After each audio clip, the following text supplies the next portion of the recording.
Hello, everyone, and welcome back to X-Ranger. Before we begin, I thought it would be interesting if each of you could leave a comment indicating which part of the world you're joining us from. Also, don't forget to like and subscribe if you're enjoying the episodes. Now let's get comfortable, relax, and start our program. I was a seasoned hiker, having completed both the Appalachian Trail and the Pacific Crest Trail in previous years. This summer, I set out to tackle the Continental Divide Trail, hiking southbound from Canada to Mexico. Everything was going smoothly until I reached Yellowstone National Park. The day started like any other on the trail. I woke up early, packed up camp, and hit the trail by 6 a.m. The morning air was crisp, and the surrounding landscape was breathtaking. I felt good, strong, and ready for another day of hiking. As I made my way through Yellowstone, I encountered two other hikers coming from the opposite direction. They looked exhausted and on edge. When I greeted them, they barely acknowledged me at first. Then, one of them grabbed my arm and said, "Be careful out there. Something's not right in this part of the park." I chuckled, thinking they were joking or maybe just tired from a long day of hiking. But the look in their eyes told me they were dead serious. "What do you mean?" I asked. The other hiker shook his head. "We've been hearing things, seeing things. It's not natural. Just watch your back, okay?"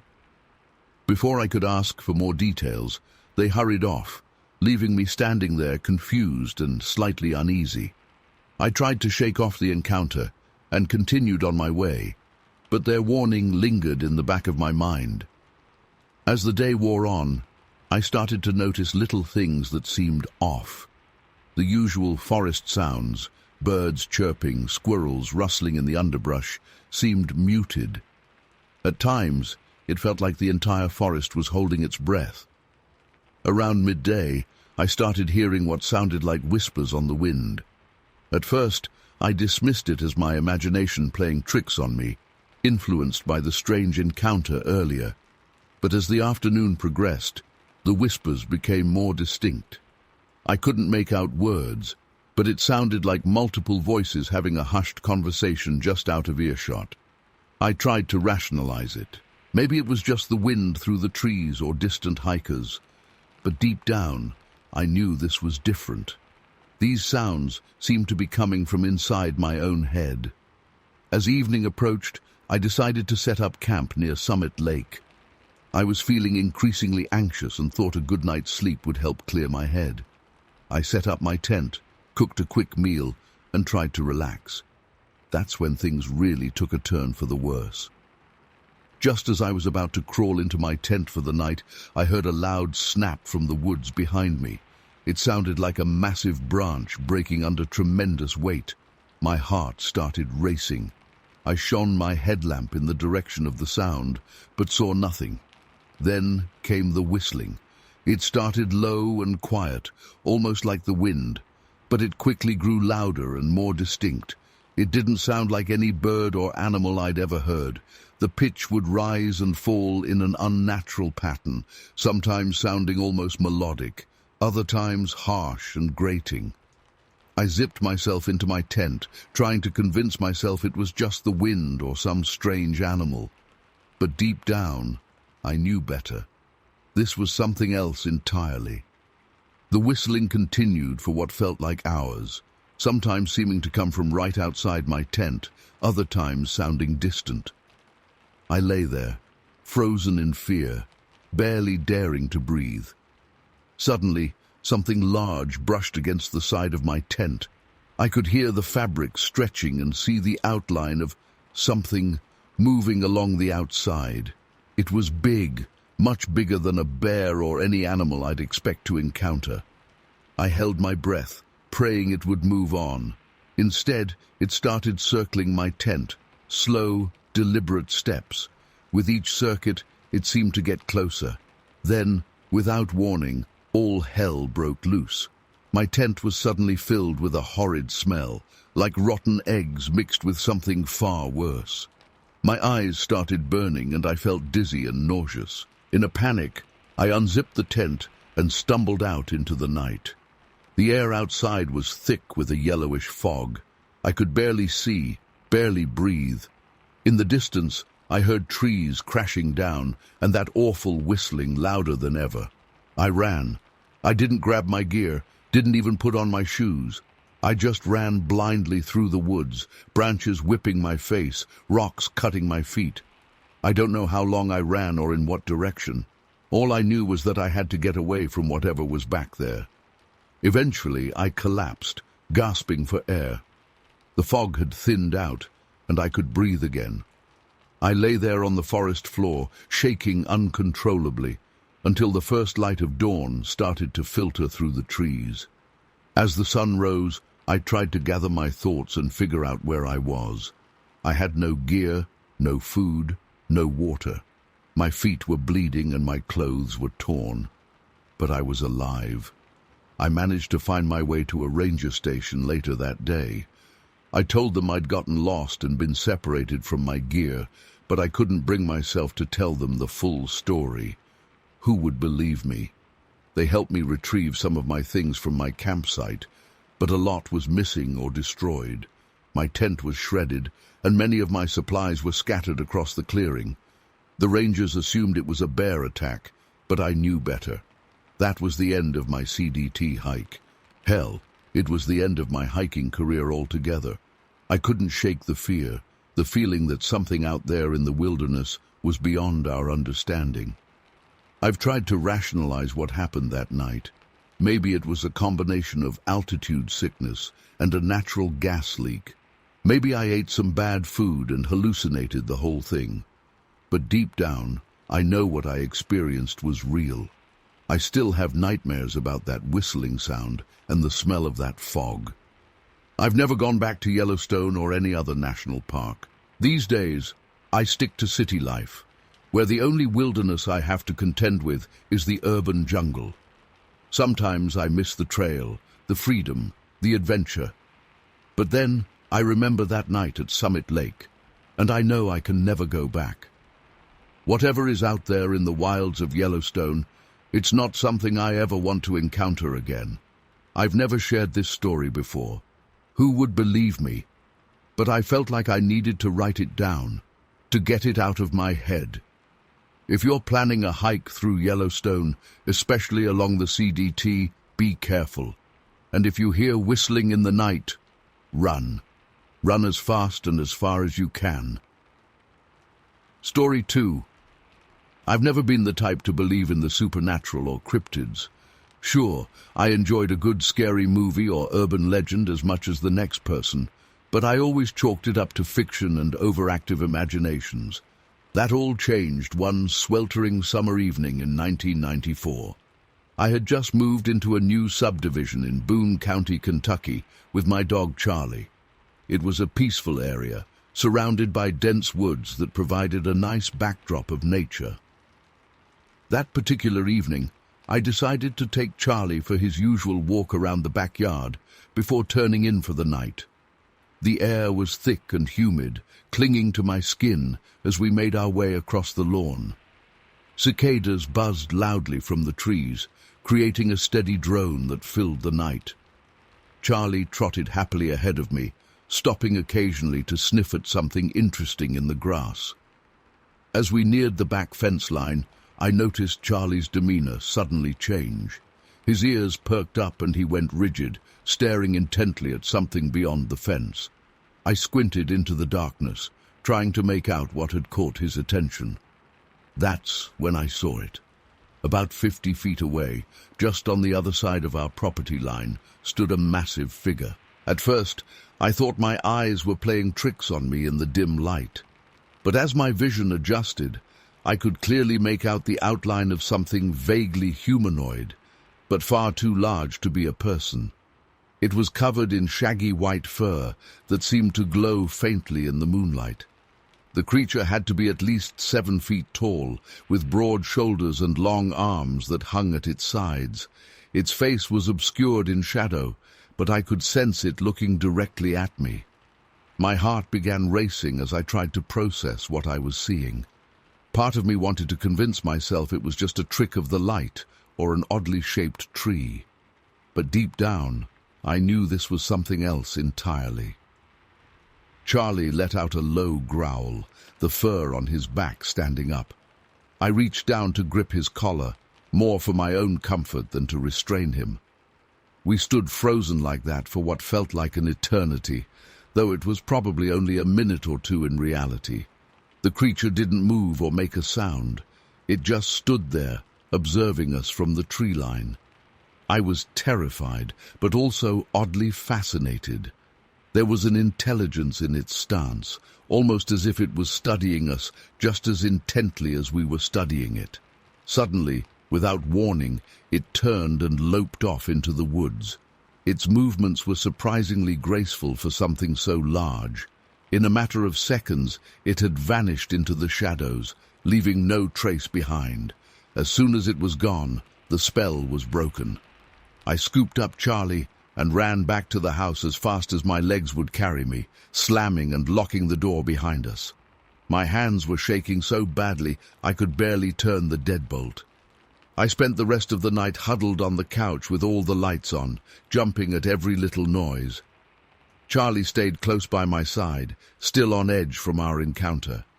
I tried to rationalize what I'd seen, but kept coming back to the undeniable fact that it had been real. The next morning, I was exhausted from lack of sleep, but determined to investigate.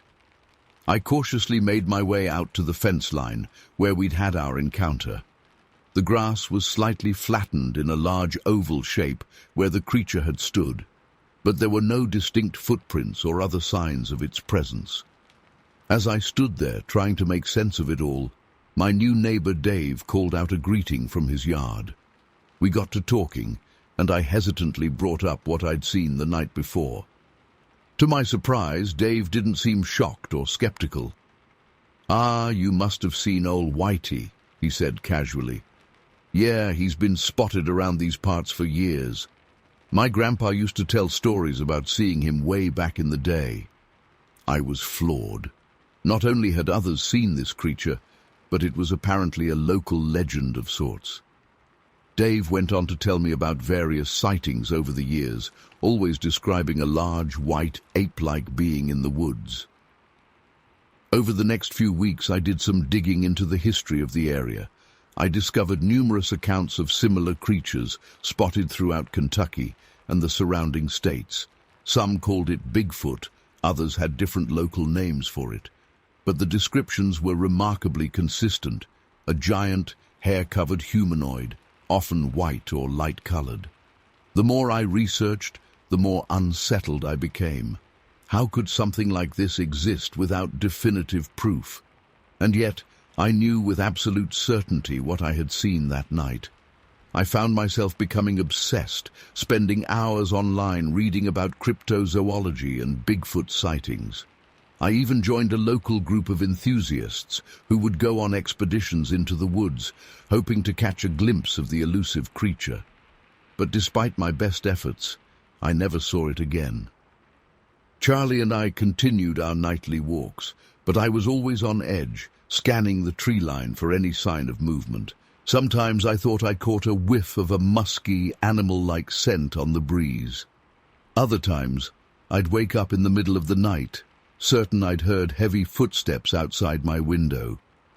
As the years went by, my obsession gradually faded. I still believed in what I'd seen, but the intensity of that night became a distant memory. Life went on, and I eventually moved away from Kentucky to pursue a job opportunity. It wasn't until nearly a decade later that the encounter came rushing back to me in vivid detail. I was visiting my parents for the holidays, catching up over coffee one morning. My dad casually mentioned seeing a strange white creature in the woods behind their new house. My blood ran cold as he described it, over 7 feet tall, covered in shaggy fur, moving with surprising agility for its size. It was the exact same being I'd seen all those years ago. That's when I realized this wasn't just a random one-time sighting. Whatever this creature was, it was still out there, and for some reason, Our family seemed destined to cross paths with it. To this day, I still don't have a logical explanation for what I saw that summer night in 1994. Was it truly the legendary Bigfoot, some undiscovered species, or something even stranger that defies categorization? All I know is that it fundamentally changed how I view the world. There are things out there beyond our understanding, creatures that lurk just beyond the veil of what we consider reality. And sometimes, if we're lucky or unlucky enough, we catch a glimpse of them. I often find myself looking out into the woods at night, wondering if those glowing eyes are watching me from the shadows. The encounter may have been brief, but it left an indelible mark on my psyche. I'll never forget the mixture of fear and awe I felt in that moment, standing face to face with something that shouldn't exist. So the next time you're out in nature and get that prickly feeling of being watched, pay attention. You never know what might be lurking just out of sight, waiting to challenge everything you thought you knew about the world. Story 3. I grew up in rural Ohio, in a big old farmhouse surrounded by dense forests.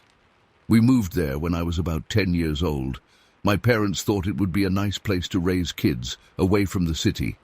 At first, it seemed idyllic. We had so much space to run around and play outside. But things started to get strange pretty quickly. It began with weird noises at night. At first, we thought it was just the wind or maybe coyotes, but it didn't sound quite right. There were low grunts and growls that seemed to come from something much larger. My brothers and I would huddle together in our rooms, too scared to look out the windows. Then we started finding huge footprints in the mud around the property. They were way bigger than a person's foot and shaped oddly. My dad tried to tell us it was probably just a bear, but we'd never seen bears around there before. Things escalated when whatever it was started actually approaching the house at night. We'd hear heavy footsteps on the porch and scratching at the walls. One night there was a huge bang on the side of the house that shook the whole place. When we looked in the morning, there was a massive dent in the siding, way too high up for a person to reach. My parents were freaked out but tried not to show it. They told us to stay inside after dark, and my dad started keeping his rifle by the bed. But that didn't stop it. The worst night was when it got our dog, Max. We heard him barking frantically in the yard, then a horrible yelp and silence. In the morning, we found pieces of him scattered around. It was awful. My little brother cried for days. I'll never forget the night I actually saw it. I was 13 by then, and I'd snuck out onto the porch to try and catch a glimpse of whatever had been terrorizing us. Big mistake. I was sitting there in the dark when I noticed two glowing red eyes staring at me from the tree line. My blood ran cold. Then it moved, and I could make out this massive, hair-covered shape. It was huge, at least 8 feet tall and built like a gorilla. But the face, it was almost human-like, but twisted and feral. I was paralyzed with fear as it slowly stepped out of the trees. It let out this bone-chilling roar and suddenly charged at me. I screamed and ran inside, slamming the door. It slammed into the side of the house with incredible force. I could hear wood splintering. My whole family woke up in a panic. We huddled in the living room all night, listening to it circle the house and make these awful guttural noises. At one point, we heard the horrific sound of trees snapping outside. In the morning, we found 3 huge oak trees uprooted and thrown across the yard. The strength it must have taken to do that. It was unreal. After that night, we were constantly on edge. We'd catch glimpses of it watching us from the woods. Sometimes it would throw rocks at the house or leave half-eaten deer carcasses on the porch. My brothers and I weren't allowed to play outside anymore. We'd stare out the windows, terrified we'd see those red eyes staring back. My parents considered moving, but times were tough and we couldn't afford it. So we lived like that for years, in a constant state of fear. We'd hear it prowling around at night, see shadowy movements in the trees. Sometimes it would disappear for a while and we'd start to relax, but it always came back. The locals called it the Grassman. Apparently, there had been sightings in the area for decades, but most people wrote them off as tall tales. We knew better. This thing was real, and it was terrorizing us. I remember one summer afternoon, I was hanging laundry on the line when I heard a twig snap behind me. I turned and saw it standing there at the edge of the yard, plain as day. It was even more horrifying in the daylight, muscles rippling under matted fur, long arms dragging on the ground, yellowish fangs bared. We stared at each other for what felt like an eternity. Then it let out a low growl, and I ran inside screaming. My dad grabbed his gun and ran out, but of course it had vanished. He found massive footprints and a tuft of coarse hair caught on the fence.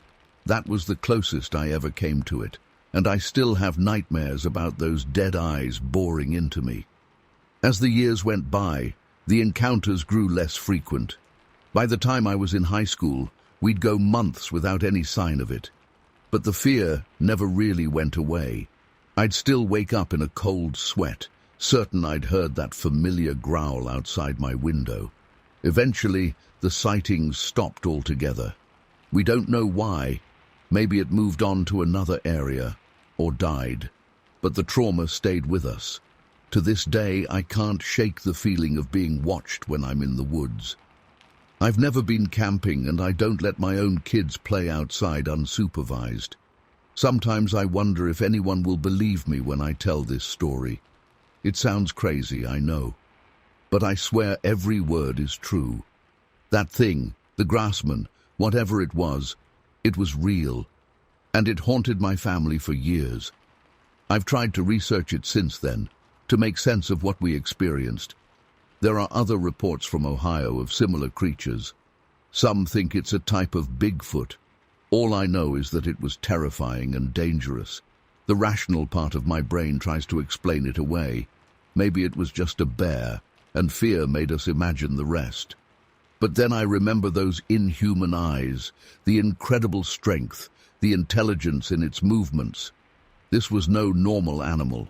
I still live in Ohio, but far away from those woods. Sometimes I think about going back, trying to find evidence of what we saw. But honestly, I'm too scared. What if it's still out there, waiting? What if it remembers me? So I stay away and try to forget. But on dark nights when the wind is howling, I still find myself checking the windows, half expecting to see those red eyes glowing in the darkness. The Grassman may be gone, but the fear never really leaves you. Story 4. I was just 22 when it happened, back in the summer of 2009. I'd recently moved to Flagstaff, Arizona for a job at the university, and I was eager to explore the beautiful wilderness areas nearby. I'd always been an avid hiker and nature enthusiast, so I was thrilled to have the Coconino National Forest practically in my backyard. One Saturday in late July, I decided to tackle a more challenging trail that wound through a remote section of the forest. I set out early, around 6 a.m., hoping to beat the worst of the heat. The morning air was crisp and fresh as I started down the pine needle-covered path. Birds were singing their dawn chorus, and shafts of golden sunlight filtered through the towering ponderosa pines. It was shaping up to be a perfect day. About 2 hours into my hike, I stopped in a small clearing to rest and have a snack. As I sat on a fallen log munching on my granola bar, I became aware of an odd sound echoing through the trees. It was a rhythmic knocking or tapping noise, almost like someone striking a piece of wood. At first I dismissed it as a woodpecker, but it seemed too loud and irregular for that. Curious, I decided to investigate. I walked in the direction of the sound, which seemed to be coming from deeper in the forest. As I got closer, the knocking grew louder and more distinct. It definitely wasn't any bird I'd ever heard. It sounded more like someone deliberately striking a tree trunk with a heavy object. A chill ran down my spine as I realized how alone I was out there. Who else would be this far out in the wilderness making such strange noises? Part of me wanted to turn back, but my curiosity got the better of me. I pressed on, moving as quietly as I could through the underbrush. Suddenly, the knocking stopped. The forest fell eerily silent. No birds, no wind, nothing. The hairs on the back of my neck stood up. I froze in place, straining my ears. After a few tense moments, I heard what sounded like heavy footsteps moving away through the trees, snapping branches as they went. Whatever it was big. My heart was racing. I debated whether to follow the sound or hightail it out of there. Against my better judgment, I decided to keep going. I told myself it was probably just a bear or elk, but deep down, I knew this was something different. I crept forward as silently as I could, scanning the forest ahead. About 50 yards further, I came to the edge of a small lake I hadn't known was there. The glassy surface reflected the sky like a mirror. As I surveyed the shoreline, something odd caught my eye. There were several large, deep holes dug into the muddy bank, each about 3 feet across. They looked almost like giant footprints, but that was impossible. What could make tracks that massive? As I stood there trying to make sense of what I was seeing, that eerie knocking sound started up again, this time from directly behind me. I spun around, my heart in my throat. There was nothing there that I could see, just dense forest. But the knocking continued, loud and insistent. It seemed to be coming from multiple directions now, as if several unseen things were surrounding me. Panic overtook me. I turned and ran back the way I'd come, no longer caring about stealth. Branches whipped at my face as I crashed through the underbrush. I could hear heavy movement in the forest around me, keeping pace. Those thunderous footsteps were all around, shaking the ground. I ran until my lungs were on fire, not daring to look back. Finally, I burst out of the tree line onto the main trail. I bent over, gasping for breath. When I'd somewhat recovered, I glanced back at the forest. All was still and silent once again. There was no sign of whatever had been pursuing me. Shaken to my core, I speed-walked back to my car as fast as my trembling legs would carry me. I kept looking over my shoulder, unable to shake the feeling that I was being watched. When I finally reached the parking area, I practically dove into my beat-up Honda Civic and peeled out of there. As I drove down the winding mountain road, my mind raced. What the hell had just happened? Had I imagined it all? Maybe I was dehydrated and my mind was playing tricks on me. But those footprints by the lake, those had been real. I was sure of it. Lost in my thoughts, I almost didn't see it in time.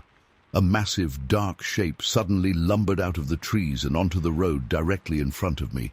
I slammed on the brakes, tires screeching.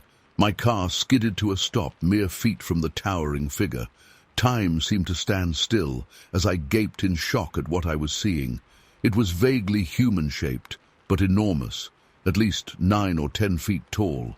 Its entire body was covered in long, matted reddish-brown fur. Massive, muscular arms hung down past its knees. The head was shaped almost like a cone, sloping back from a heavy brow. But it was the eyes that struck me most. Large and dark, they locked onto mine with an unmistakable intelligence. This was no animal. There was self-awareness in that gaze, along with what looked like surprise and curiosity. For several heart-stopping seconds, we just stared at each other. Then a car rounded the bend behind me, horn blaring. The creature's head snapped toward the sound. In 2 enormous strides, it crossed the road and plunged into the forest on the other side, vanishing into the shadows with astonishing speed for something so large. The other car swerved around me, the driver shouting angrily out his window as he passed. I sat there, hands clenched on the steering wheel, trying to process what I'd just seen. It was impossible. Bigfoot wasn't real. It couldn't be. And yet, I knew with absolute certainty what I'd witnessed. Eventually, I managed to get my shaking hands to cooperate enough to put the car in gear and continue down the mountain. My mind was reeling. Everything I thought I knew about the world had just been turned upside down. As I drove, I kept replaying the encounter in my head. The way it moved, the intelligence in its eyes. This was no mere animal. And its behavior back in the forest, those precise knocking sounds, the way it seemed to be observing me, spoke of complex thought processes. But if such creatures really existed, how had they remained hidden for so long? How many of them were out there? The implications were staggering. When I got home, I spent hours scouring the internet for information on Bigfoot sightings in Arizona. To my shock, there were quite a few reports from the area where I'd been hiking. Many described similar experiences: wood-knocking sounds, footprints by water sources, and fleeting glimpses of large, hair-covered beings. In the days and weeks that followed, I found myself obsessing over what had happened. I couldn't concentrate at work. I had trouble sleeping, plagued by vivid nightmares of being chased through dark forests. I kept seeing that creature's face, those haunting eyes, every time I closed my eyes.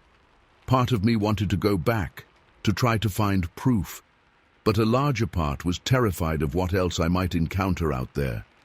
The forest no longer felt like a peaceful refuge.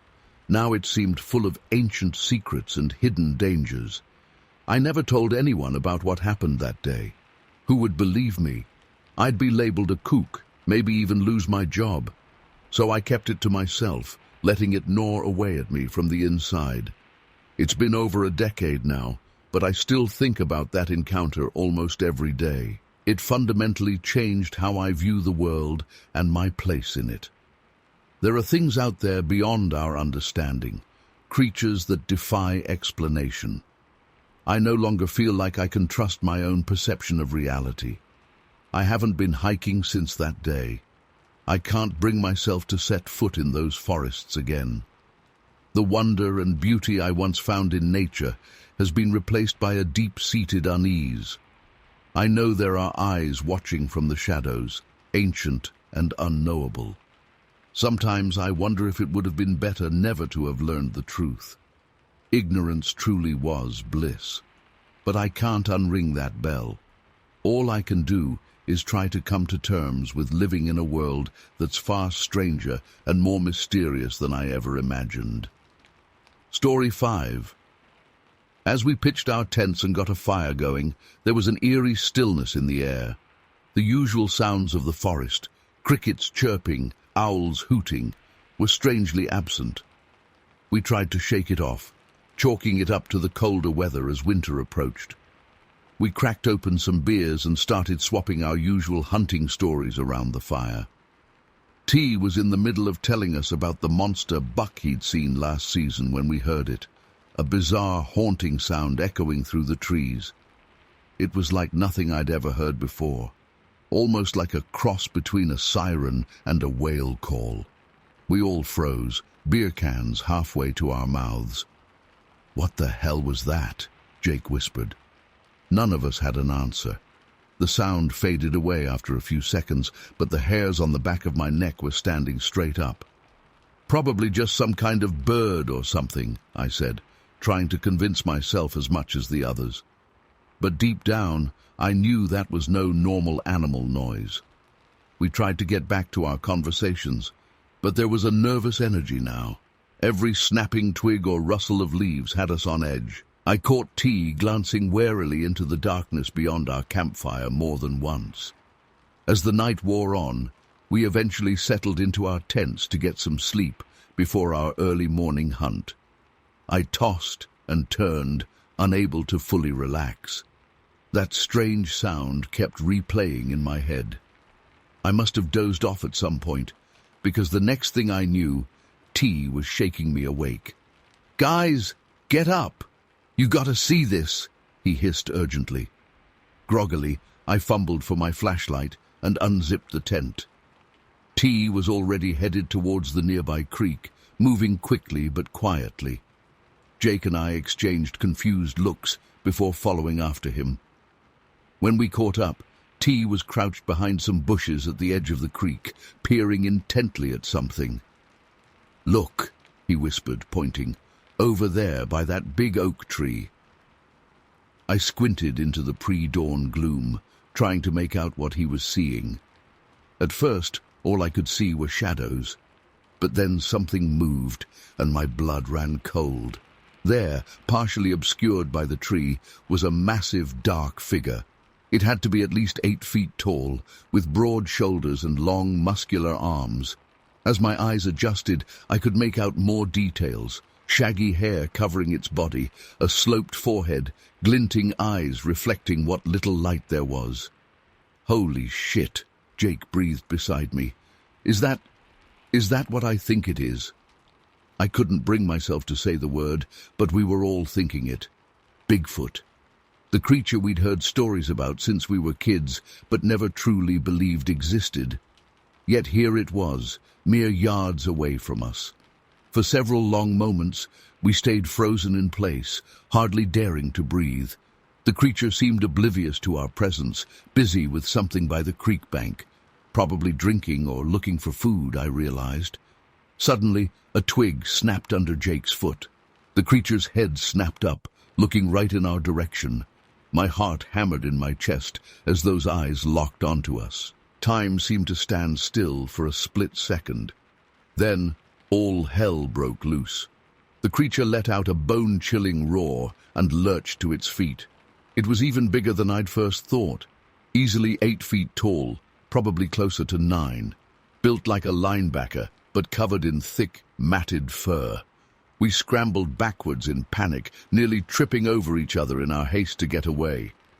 The thing started towards us with shocking speed for its size. Each footfall sounded like a tree trunk snapping. "Run!" T yelled, and we didn't need to be told twice. We tore through the underbrush, branches whipping at our faces as we fled. I could hear it crashing through the forest behind us, gaining ground with each massive stride. My lungs were on fire and my legs felt like jelly, but pure adrenaline kept me going. I didn't dare look back, terrified of what I might see. The sounds of pursuit were getting closer. Just when I thought my legs would give out, we burst into our campsite clearing. Without missing a beat, we made a beeline for the truck. T fumbled with the keys, hands shaking. "Hurry!" Jake screamed. I risked a glance over my shoulder and immediately wished I hadn't. The creature was at the edge of the clearing, its massive form silhouetted against the trees. Even from this distance, I could see the rage in its eyes. The engine roared to life and we piled in, not even bothering with seatbelts. T floored it, tires spinning in the dirt before finding purchase. We fishtailed onto the rough dirt road leading out of the woods, the truck bouncing violently over rocks and ruts. I twisted around in my seat, half expecting to see the creature right on our tail. But the road behind us was empty. As we put more distance between us and the campsite, the adrenaline started to wear off, replaced by a bone-deep weariness and lingering fear.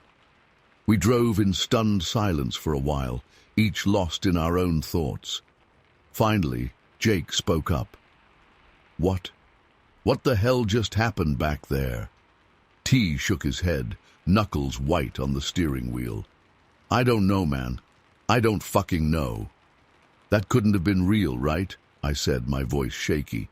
"I mean, Bigfoot? That's crazy talk. But we'd all seen it, heard it, nearly been caught by it. There was no denying the reality of what we'd experienced, no matter how impossible it seemed. We debated whether to report it to the authorities, but who would believe us? We'd sound like lunatics or drunks. In the end, we decided to keep it to ourselves. Who knows what kind of trouble or ridicule we'd face if word got out. It's been over 25 years since that night, and I still have nightmares sometimes.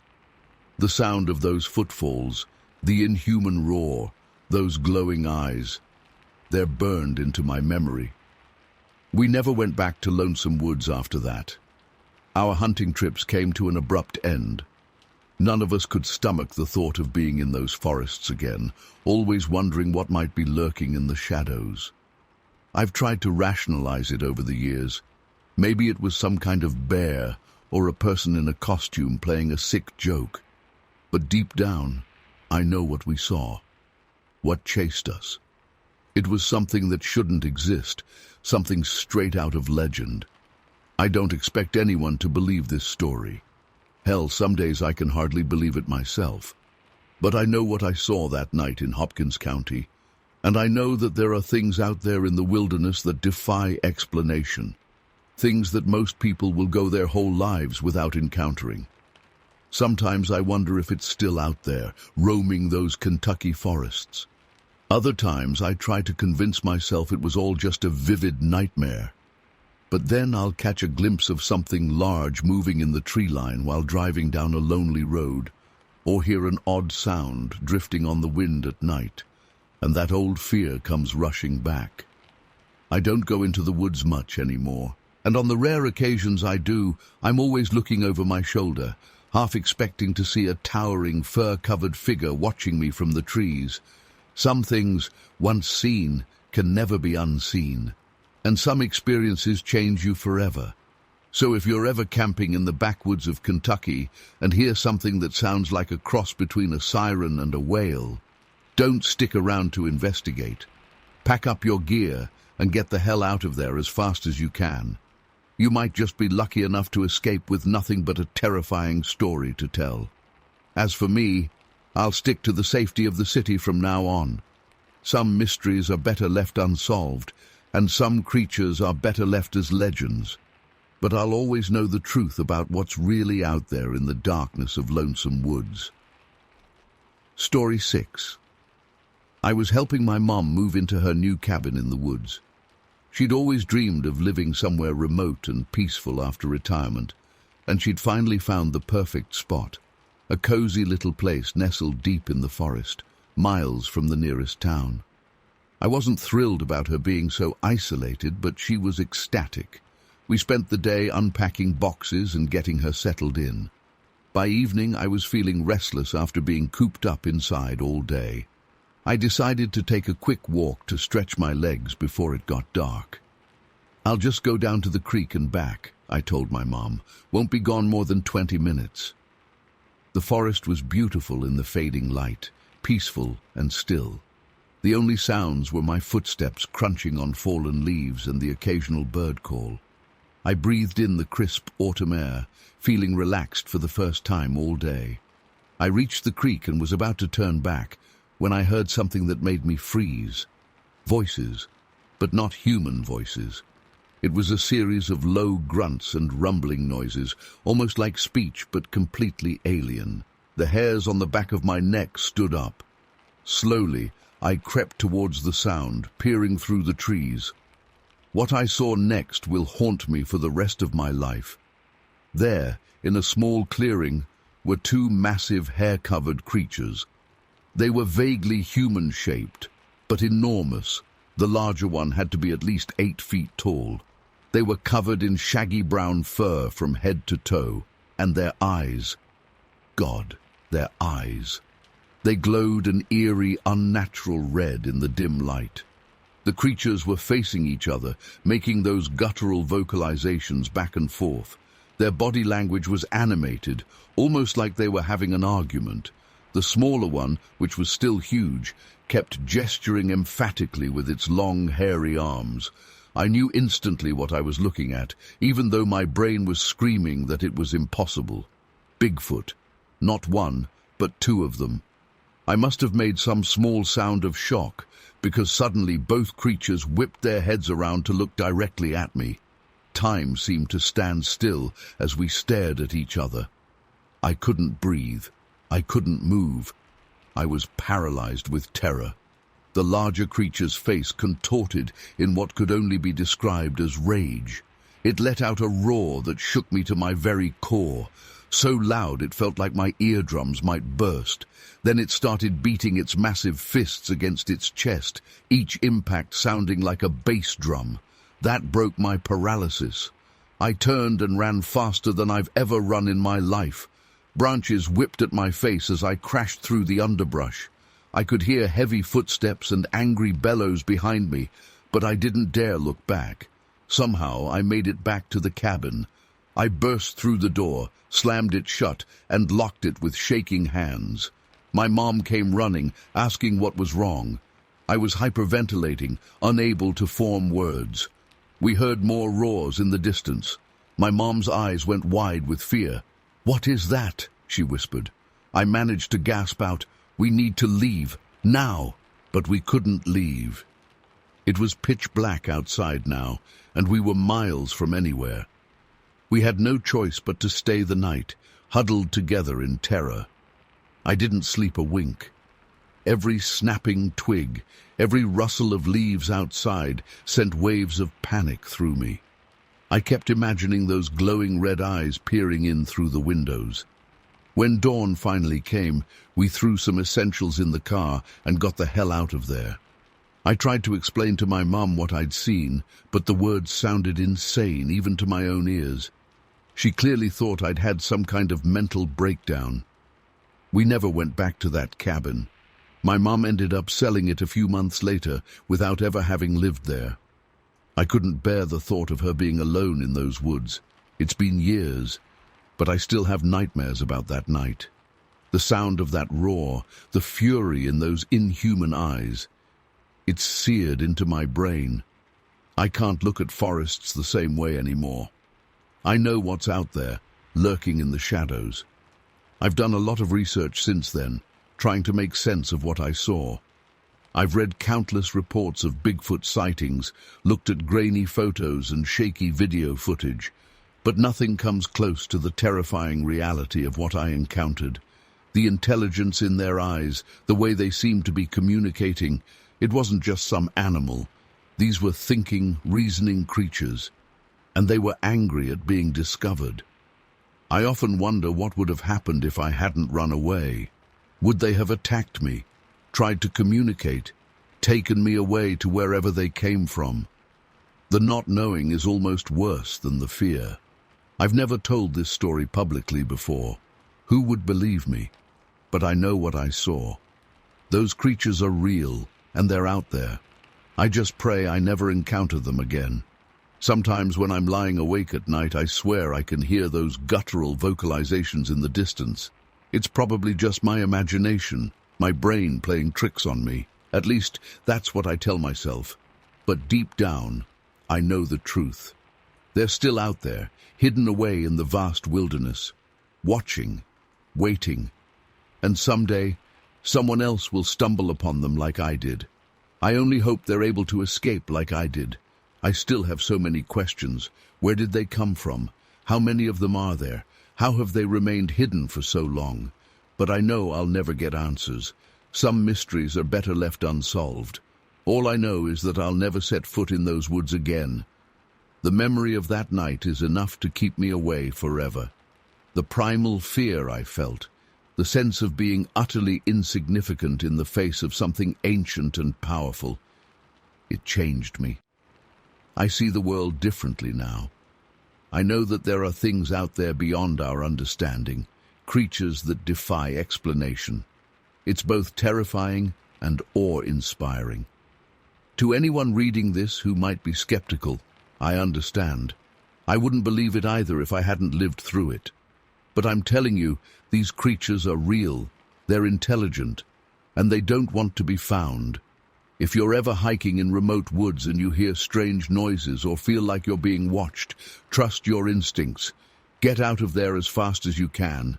Don't make the same mistake I did. Don't let curiosity override your survival instincts. I count myself lucky to have escaped with my life that night. Others who've encountered these creatures haven't been so fortunate.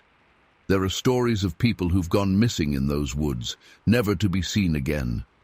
I can't help but wonder if they met the same beings I did, but weren't able to get away. The trauma of that night has never fully left me. I still startle at unexpected noises. I can't sleep with the windows open anymore. And camping, forget about it. The thought of being in a tent with only a thin layer of fabric between me and whatever's out there in the dark, it's unbearable. I've tried therapy, meditation, medication. Nothing fully erases the memory. It's like my brain was fundamentally rewired by that encounter. I'm hyper-aware now of how fragile our sense of reality is, how easily it can be shattered. Sometimes I wish I could go back to my old life, back when the world made sense and monsters were just stories. But then I remember the awe I felt beneath the terror, the realization that there's so much more to this world than we know. It's a heavy burden to carry, but also a profound truth. To this day, I'm not sure why those creatures let me go. Maybe they were as startled by me as I was by them. Maybe they didn't want to risk exposure by coming too close to human habitation. Or maybe they sensed my fear and took pity on me. I'll never know. All I can do now is share my story in the hope that it might help someone else who's had a similar experience. If you've seen something you can't explain, know that you're not alone. There are more things in this world than most people realize. Just be careful out there. The wilderness holds secrets, some of which are better left undiscovered. Take it from someone who learned the hard way. Sometimes ignorance really is bliss. Story 7. I remember hearing a noise outside and going to peer out the window, curious about what could be making that racket. At first, I thought I was seeing things. There was this massive figure rummaging through our trash cans at the end of the driveway. In my little kid brain, I immediately thought it was Tony the tiger come to life. It had that same reddish-orange fur, but as I kept staring, I realized this was no cartoon character. The creature was huge, at least 7 or 8 feet tall. Its fur was a rusty red color all over its body, but its face was more of a tanned, leathery brown. It moved in a way that was both animal-like and eerily human. I called out to my sister in excitement, "Come look, there's a giant tiger outside." She came running over, probably expecting to humor me about some cat I'd seen. But as soon as she looked out the window, she gasped and went pale. "Mom!" she yelled, her voice shaking. "Mom, come here quick!" Our mom rushed in, probably thinking one of us was hurt. When she saw what we were looking at, she let out a strangled sound and slammed the window shut, yanking the curtains closed. "Get away from there, girls," she said in a tight voice. "Go to your room and don't come out until I say so." But we were too fascinated to listen. As soon as Mom went to call our dad, who was working the night shift, we snuck back to the window and peeked out. The creature was still there, methodically going through our trash and occasionally sniffing the air. It would pause sometimes, cocking its head as if listening for something. We watched, transfixed, for what felt like hours, but was probably only about 20 minutes. I remember feeling a mix of excitement and fear. Part of me wanted to go outside and try to talk to it, like it was some magical being from a fairy tale. But there was also something deeply unsettling about the way it moved, how its muscles rippled under that red fur. It didn't move like any animal I'd ever seen. Suddenly, it straightened up to its full height and turned its head towards our house. I swear it looked right at us through the window. Its eyes glowed in the dim light, and I felt a chill run down my spine. That's when the spell broke, and true fear set in. My sister and I both screamed and ran to our bedroom, diving under the covers. We could hear our mum on the phone, her voice high and panicky as she talked to our dad. There were other noises too, a deep, rumbling sound that might have been a growl, and the crash of metal on concrete. But we were too scared to look anymore. I don't remember falling asleep, but I must have at some point. When I woke up the next morning, sunlight was streaming through the windows, and everything seemed normal. For a moment, I wondered if it had all been a dream. But then I saw my sister's face. She looked pale, and had dark circles under her eyes, like she hadn't slept at all. We rushed outside as soon as our mum would let us. The scene at the end of our driveway looked like a tornado had hit it. Trash was strewn everywhere, not just in our yard, but all up and down the street.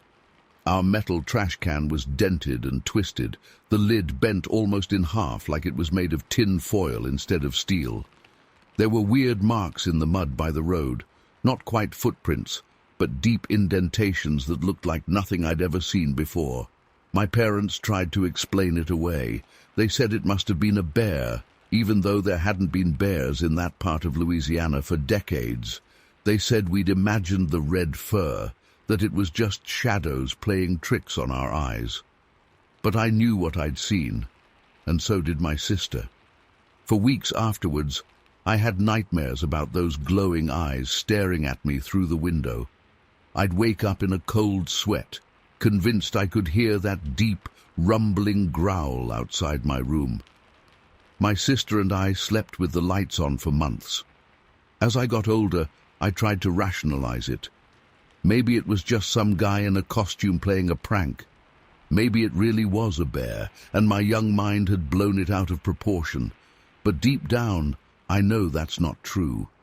What we saw that night was something else entirely, something that shouldn't exist in our world, but somehow does. I've spent years researching, trying to find an explanation for what we encountered. I've read about Bigfoot sightings and other cryptid encounters, but nothing quite matches what we saw. The red fur, the tanned face, the way it moved. It was unique. Sometimes I wonder if it's still out there, roaming the swamps and forests of Louisiana. I wonder if other people have seen it and been too afraid to come forward.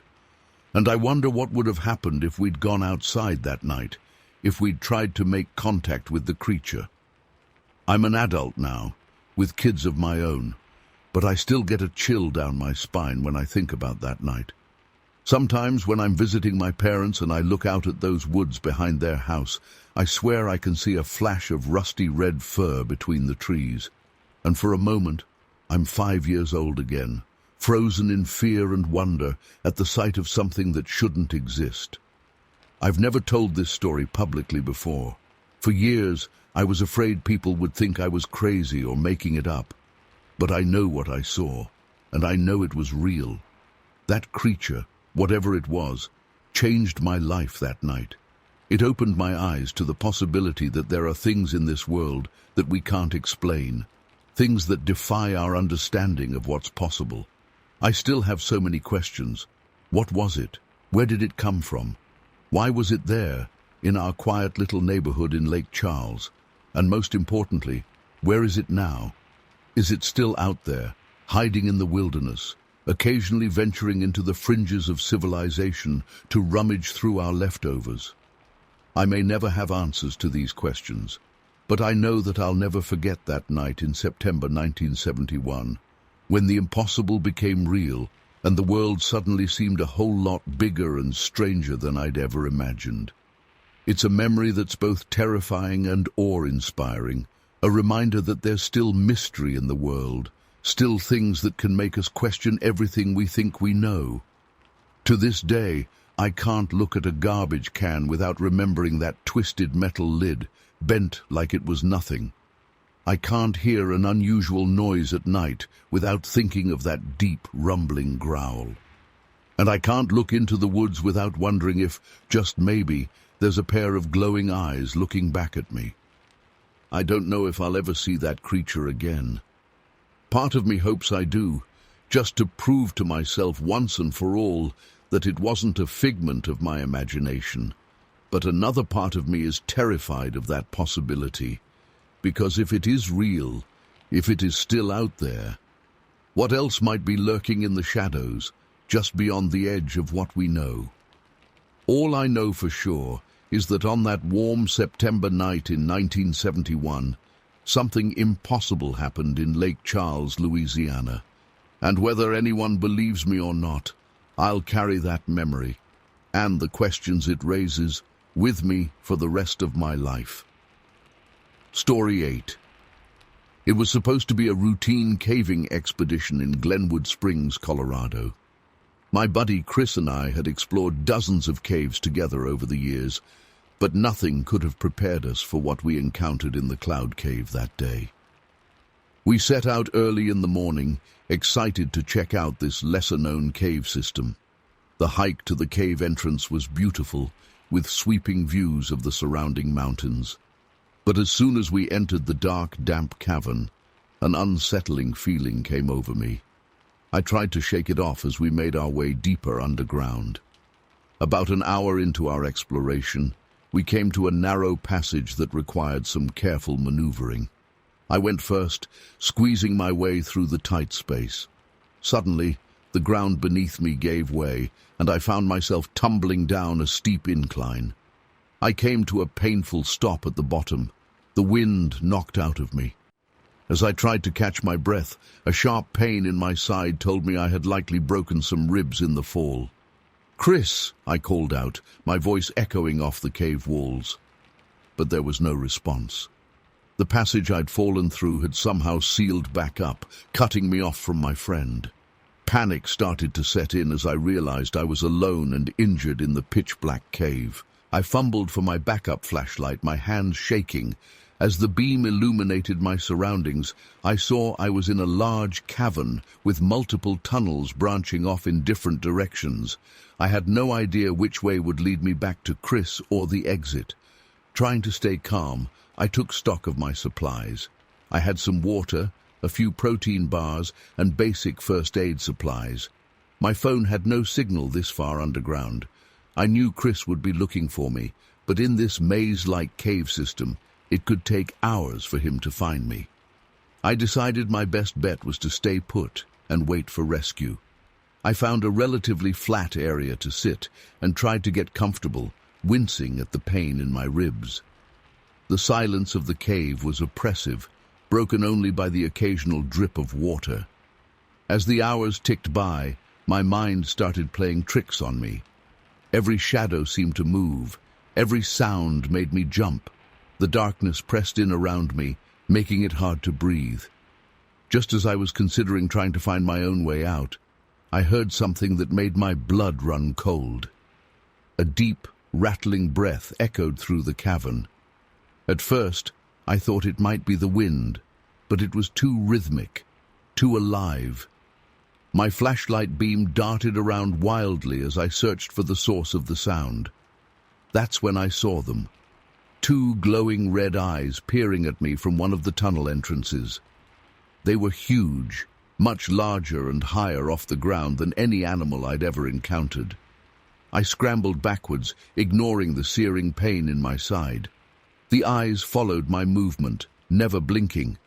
Then, without warning, a large rock came hurtling out of the darkness, missing my head by inches.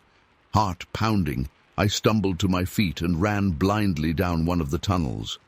I could hear heavy footsteps behind me, gaining ground quickly. Whatever this thing was, it was fast. I darted down side passages, trying to lose my pursuer, but every time I thought I'd given it the slip, I'd hear that bone-chilling breath again, closer than before. At one point, I caught a glimpse of the creature as it passed in front of my flashlight beam. It was massive, at least 8 feet tall, covered in dark fur. My mind couldn't process what I was seeing. It looked like, but it couldn't be, a Bigfoot. I kept running, my broken ribs screaming in protest. I was lost, terrified, and quickly running out of energy. Just when I thought I couldn't go on any longer, I heard a familiar voice calling my name. "Chris!" I shouted back, relief washing over me. "I'm here! Help!" I saw the beam of his flashlight and ran towards it. But as I reached him, an ear-splitting roar shook the entire cavern. Chris's eyes widened in shock as he saw the creature looming behind me.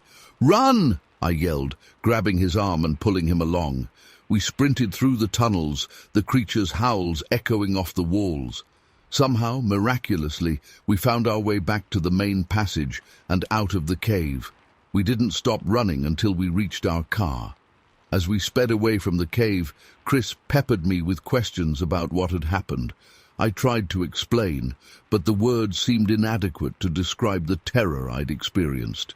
In the days and weeks that followed, I obsessively researched Bigfoot sightings in Colorado. I found a few reports of similar encounters in caves, but nothing concrete. Chris was supportive, but I could tell he was skeptical about what we'd seen.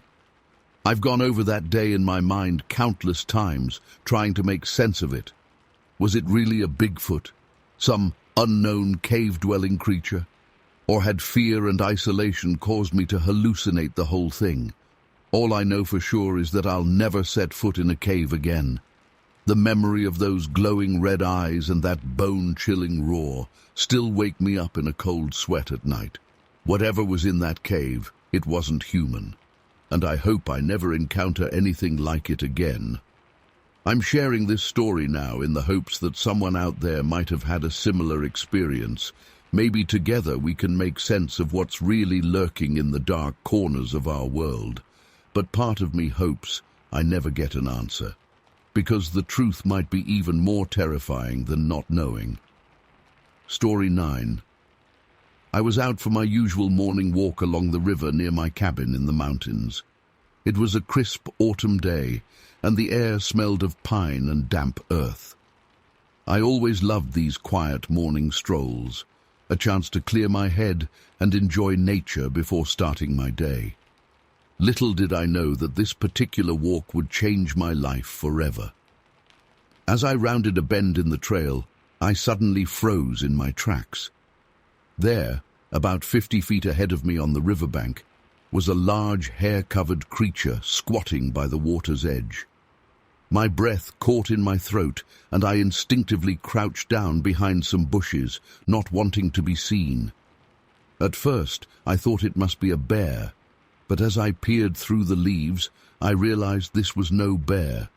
It was much too tall and lean, with long limbs and an eerily human-like posture. My mind reeled as I tried to process what I was seeing. Could it really be a Bigfoot? I'd heard stories and rumors about Bigfoot sightings in these mountains for years, but I'd always dismissed them as tall tales and overactive imaginations. Now, confronted with this impossible sight before me, I felt my whole worldview shifting. The creature was huge. I estimated it to be at least 7 feet tall, maybe even closer to 8 feet. Its body was covered in thick, shaggy brown fur. The fur seemed to have a reddish tint where the early morning sunlight hit it. As I watched, hardly daring to breathe, I saw that it was hunched over the water, apparently gathering something. To my utter astonishment, I realized it was collecting mussels from the riverbed. With deft movements of its massive gorilla-like hands, it was plucking the mussels from the rocks and prying them open. Then, and I can still hardly believe what I saw, it began eating them, tossing the empty shells aside when finished. I was dumbfounded. This creature was using tools and techniques to gather food, just like a human would. The intelligence and dexterity it displayed sent chills down my spine. This was no mindless beast. There was clearly a thinking, problem-solving mind at work. As it continued its meal, I was able to study it more closely. Its face was mostly obscured by the long fur, but I could make out a prominent brow ridge and a flattened nose. The eyes were deep-set and dark. The overall effect was powerfully ape-like, and yet not quite. There was something undeniably human in its expressions and mannerisms. Its hands fascinated me. They were enormous, easily twice the size of a human hand, with thick fingers and opposable thumbs. But the way it used them to delicately pry open the mussel shells was remarkably human-like. I watched in awe as it effortlessly cracked open shell after shell, scooping out the meat inside. The creature's posture was unlike anything I'd ever seen. When it crouched by the water, it didn't hunch over on all fours like an ape. Instead, it maintained an upright posture, balancing on the balls of its feet with its knees bent. It looked almost like a very hairy, oversized human squatting by the river. I'm not sure how long I crouched there, watching it, completely transfixed. It must have been at least 20 minutes. In that time, it never seemed to notice my presence. It was totally absorbed in its task of gathering and eating mussels. Eventually, the creature stood up to its full height, and I had to stifle a gasp. It was enormous. I'd estimate between 7 and 8 feet tall. Its arms hung down past its knees, swinging slightly as it moved. The muscles rippling under its fur spoke of incredible strength. To my shock, it suddenly turned and looked directly at the spot where I was hiding. I froze, hardly daring to breathe. Had it seen me? But after a moment it turned away again and began to amble off into the forest. Its gait was smooth and purposeful, nothing like the awkward shuffle of a person in a costume. This was a real, living creature. As it disappeared into the trees, I remained rooted to the spot, my mind reeling. What had I just witnessed? It seemed impossible, and yet I knew with absolute certainty that I hadn't imagined it. I had just seen a real, living Bigfoot with my own eyes. When I finally managed to gather myself and head back to my cabin, I felt like I was in a daze. The events of the morning kept replaying in my head. I tried to analyze every detail, worried that I would start to doubt my own memory. But the image of that creature was seared into my mind. That night, I barely slept. Every time I closed my eyes, I saw that massive, fur-covered form crouched by the river. I kept imagining those intelligent eyes turning to look at me. What if it had seen me? What if it decided to come looking for me? In the days that followed, I was a nervous wreck. I found myself jumping at every little sound outside my cabin. I kept the curtains drawn and triple-checked the locks. Part of me wanted to tell someone what I'd seen, but who would believe me? And what if word got out and brought hordes of Bigfoot hunters to the area? I couldn't bear the thought of that beautiful, mysterious creature being hunted down and captured or killed. I've barely left my cabin since that day. When I do venture out, I'm constantly on edge, scanning the tree line for any sign of movement. I've gone back to that spot by the river a few times, hoping for another glimpse, but I've seen no trace of the creature. The encounter has left me deeply shaken and questioning everything I thought I knew about the natural world. If Bigfoot is real, what other supposedly mythical creatures might actually exist? How have they managed to stay hidden for so long? And most disturbingly, how intelligent are they really? I still have nightmares about that morning by the river, but they're not exactly nightmares of fear. It's more a sense of awe and unease. In my dreams, I see those huge, gentle hands carefully prying open mussel shells. I see those deep, knowing eyes turn to look at me. And I wake up with a profound sense that the world is far stranger and more wonderful than we can imagine. I don't know if I'll ever be able to fully process what I saw that day. Part of me still struggles to believe it really happened. But I know what I saw, and I'll never forget it as long as I live. I just hope that magnificent creature is still out there somewhere, peacefully foraging by the river, undisturbed by the human world that has no idea it exists. I haven't told anyone else about this until now. I'm not sure why I'm finally sharing it. Maybe I just need to get it off my chest. Maybe I'm hoping that someone out there has had a similar experience and can help me make sense of it all.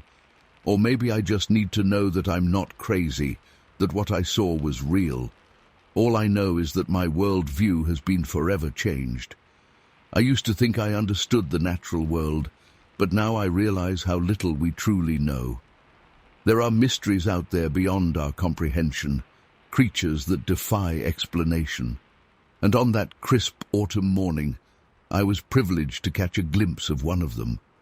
I still go for walks sometimes, though not as often as I used to. And every time I do, I find myself scanning the riverbank, hoping for another glimpse of that magnificent creature. I know the chances are slim, but I can't help it. That brief encounter has left an indelible mark on my soul. If you're ever hiking in these mountains, keep your eyes open. You never know what you might see. And if you do happen to spot something unusual, something that defies explanation, well, now you know you're not alone. There are wonders in this world that go beyond our understanding. I've seen one with my own eyes, and I'll never be the same. Story 10. I'll never forget that day in November '71. It was supposed to be just another squirrel hunting trip in Bayou Bodow, something I'd done 100 times before with my old man. But what I saw out there in those woods, it still haunts me to this day. It was a crisp fall morning when I set out, my trusty .22 rifle in hand. The air was cool and damp, heavy with the earthy smell of decaying leaves. I'd been out there for a couple hours, moving slowly and quietly through the underbrush, eyes peeled for any sign of movement in the trees above. I remember I was crouched down near a big old cypress, waiting patiently, when I heard it. A strange splashing sound coming from the creek about 30 yards to my left. At first I figured it was probably just a deer coming down to drink, but something about the noise didn't sit right. It was too heavy, too deliberate. My heart started racing as I slowly turned my head towards the sound. And that's when I saw it. Standing there in the shallow water was something. Some kind of creature I'd never seen before. It was huge, had to be at least 6'6" or 6'7", covered in this reddish-brown fur, kind of like a deer but shaggier. The fur was matted and dripping as it emerged from the creek. For a split second I couldn't breathe, couldn't move. I just stared, trying to make sense of what I was seeing. Its arms were long, too long. They hung down almost to its knees. And its face, God, its face. It was like a cross between a man and an ape, with deep-set eyes that seemed to glow with an eerie intelligence. As I watched, frozen in place, the creature slowly turned its massive head and looked right at me. Our eyes met, and in that moment I felt a cold chill run down my spine. There was something in that gaze, a spark of awareness, of understanding. It wasn't the blank stare of an animal. This thing knew I was there, watching it. I don't know how long we stared at each other. Could have been seconds, could have been minutes. Time seemed to stand still. I was dimly aware of my rifle in my hands, but the thought of raising it never even crossed my mind. I was completely transfixed. Finally, the spell was broken when the creature let out a low, rumbling sound, not quite a growl, almost like a sigh. Then it turned and started moving upriver, its long strides carrying it swiftly through the shallow water. I watched as it disappeared into the thick brush on the far bank. It wasn't until the creature was out of sight that I seemed to snap out of my daze. My legs were shaking so bad I had to sit down right there on the forest floor. I tried to rationalize what I'd seen. Maybe it was just a bear. But I knew that wasn't right. This was something else entirely. I must have sat there for a good half hour, trying to calm my nerves and make sense of it all. Part of me wanted to go after it, to try and get another look. But a deeper instinct told me to stay put. Whatever that thing was, I didn't want to risk encountering it again. When I finally got up the nerve to move, I hightailed it back to where I'd parked my truck. I remember my hands were shaking so bad I could barely get the key in the ignition. As I drove home, my mind was racing. Should I tell someone? Would anyone even believe me? In the end, I decided to tell my dad. He'd been hunting these woods his whole life. If anyone would know what to make of this, it'd be him. When I got home, I found him out in the garage, cleaning his guns. I must have looked a sight, all pale and wild-eyed. "What's wrong, son? You look like you've seen a ghost," he said as I walked in. I took a deep breath and told him everything. The strange noises, the massive creature in the creek, those haunting eyes. To his credit, my old man listened without interrupting, his brow furrowed in concentration. When I finished, he was quiet for a long moment. Then he asked, "Why didn't you shoot it?" The question caught me off guard. Shoot it? The thought hadn't even occurred to me in the moment. I don't know, Dad. It just seemed wrong somehow. Too human, you know. He nodded slowly, a strange look on his face. "I've heard stories," he said quietly. "Old stories from the Cajuns and the natives. They talk about creatures in the swamps, Big, hairy things that walk on two legs. Most folks write 'em off as tall tales, but I've known a few old-timers, men I trust, who swear they've seen something out there. We talked late into the night, my dad sharing some of those old stories he'd heard over the years. It helped, knowing I wasn't alone in what I'd experienced. But it also left me with more questions than answers. In the days and weeks that followed, I found myself constantly on edge. Every rustle in the trees, every snapping twig would send my heart racing. I kept replaying that encounter in my mind, trying to make sense of it all. Was it really some unknown creature? Or had my eyes just been playing tricks on me? I went back out to Bayou Bodow a few times after that, half hoping, half dreading that I might see the creature again. But there was no sign of it, no tracks, no strange noises. It was like it had never been there at all. As the years went by, the memory of that day never faded. I've told the story a few times, usually after a few beers around a campfire. Most people just laugh it off or try to explain it away. And honestly, sometimes I wonder if I imagined the whole thing. But then I remember those eyes, that look of awareness, of intelligence. And I know deep in my bones that what I saw that day was real. There's something out there in those swamps, something that defies explanation. And while part of me still yearns to know the truth, a bigger part is glad I never encountered it again. To this day, I can't go near Bayou Bodow without feeling a chill run down my spine. Whatever it was I saw that November morning, it changed me. Opened my eyes to the fact that there are things in this world we can't explain, mysteries that lurk just beyond the edge of what we know. And sometimes, late at night when the wind is howling and the trees are creaking, I swear I can hear that low, rumbling sound echoing in the distance, a reminder that there are still wild, unexplored corners of our world where ancient secrets hide in the shadows, waiting to be discovered. Story 11. I was part of a 3-man survey crew working in the remote forests of Montana near the Rocky Mountains last winter. It was me, Bob, and Larry. We'd been hired by a logging company to map out some potential new roads and timber sites. The work was cold and monotonous, but the pay was good. We were about 2 weeks into what was supposed to be a month-long job. Our days consisted of trudging through knee-deep snow, taking measurements, and marking trees. The nights were spent huddled in our heated tents, playing cards and sharing a bottle of whiskey to stay warm. It was on day 15 that things started to get weird. We had hiked about 5 miles into a particularly dense section of forest. The trees were so thick here that they blocked out most of the sunlight, creating an eerie twilight even at midday. As we worked, I started to get an uneasy feeling, like we were being watched. I tried to shake it off.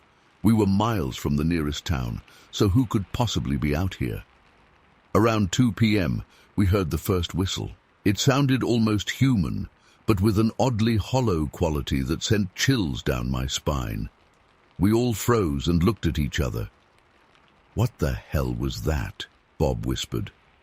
Before anyone could answer, we heard it again, this time from the opposite direction.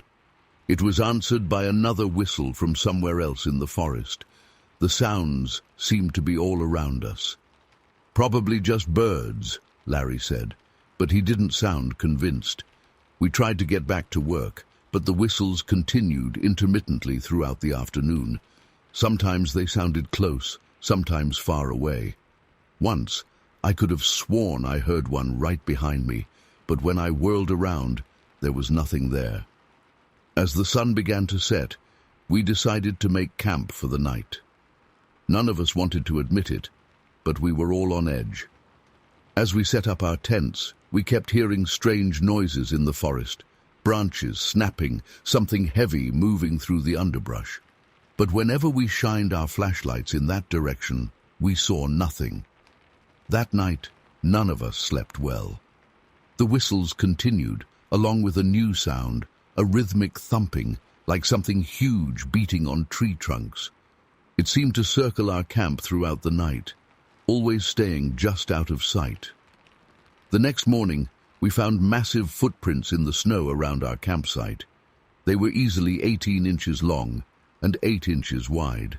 Whatever made them had to have weighed at least 500 pounds. "Bear tracks," Larry suggested weakly. Bob shook his head. "Bears are hibernating this time of year. And look at the shape. Those are feet, not paws."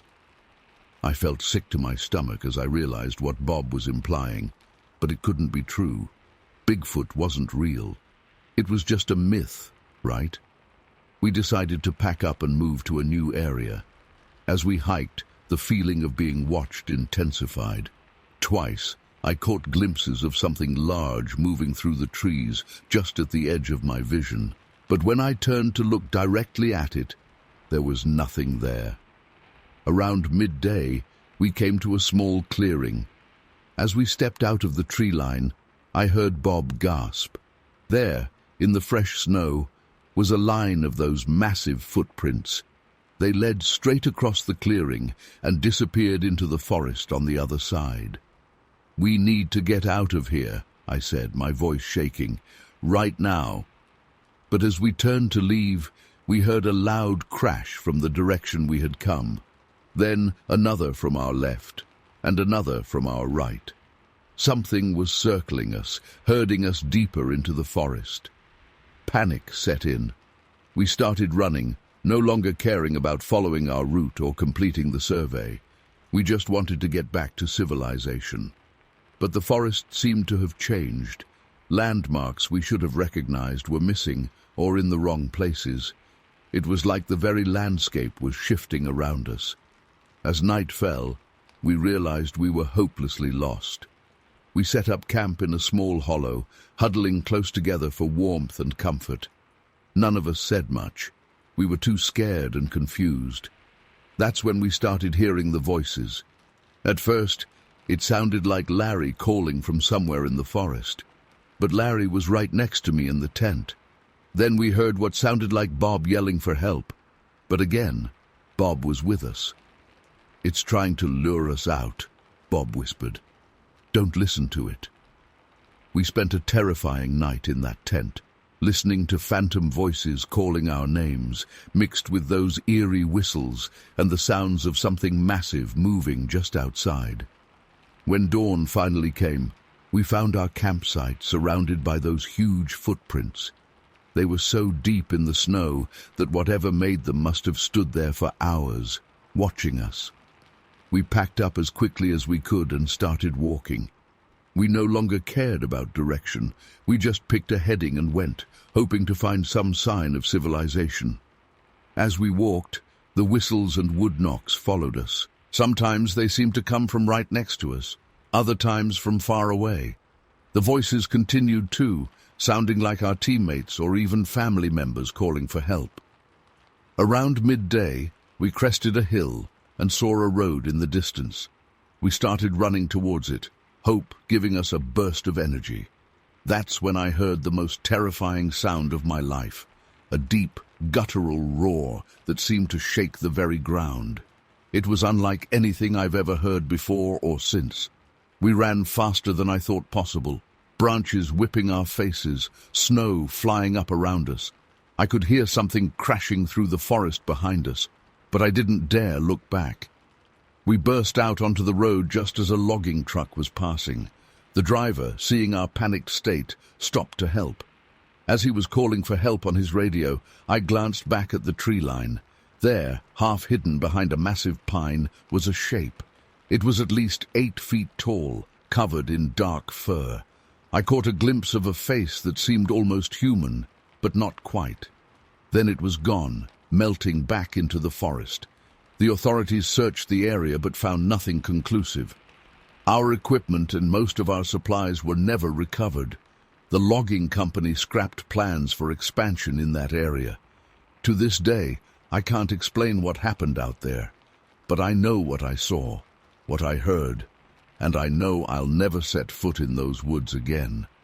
Sometimes, on quiet nights, I still hear those whistles in my dreams, and I wake up in a cold sweat, wondering if something out there in the darkness is calling my name. Story 12. I still remember that chilly October morning back in '72 like it was yesterday. My buddy Tom and I had headed out before dawn to do some duck hunting in the marshes of Jefferson Davis Parish. We'd done this trip dozens of times before, but nothing could have prepared us for what we encountered that day. The fog was thick as pea soup as we putted along in Tom's old flatboat. I was in the front, squinting to see through the mist, while Tom steered from the back. We were planning to set up in our usual spot, a little inlet surrounded by tall reeds that the ducks seemed to love. As the first hints of daylight started to break through, I noticed something odd in the water ahead. At first, I thought it was just a trick of the light, or my eyes playing tricks on me in the dim dawn. But as we got closer, I realized there was definitely something, or someone, out there.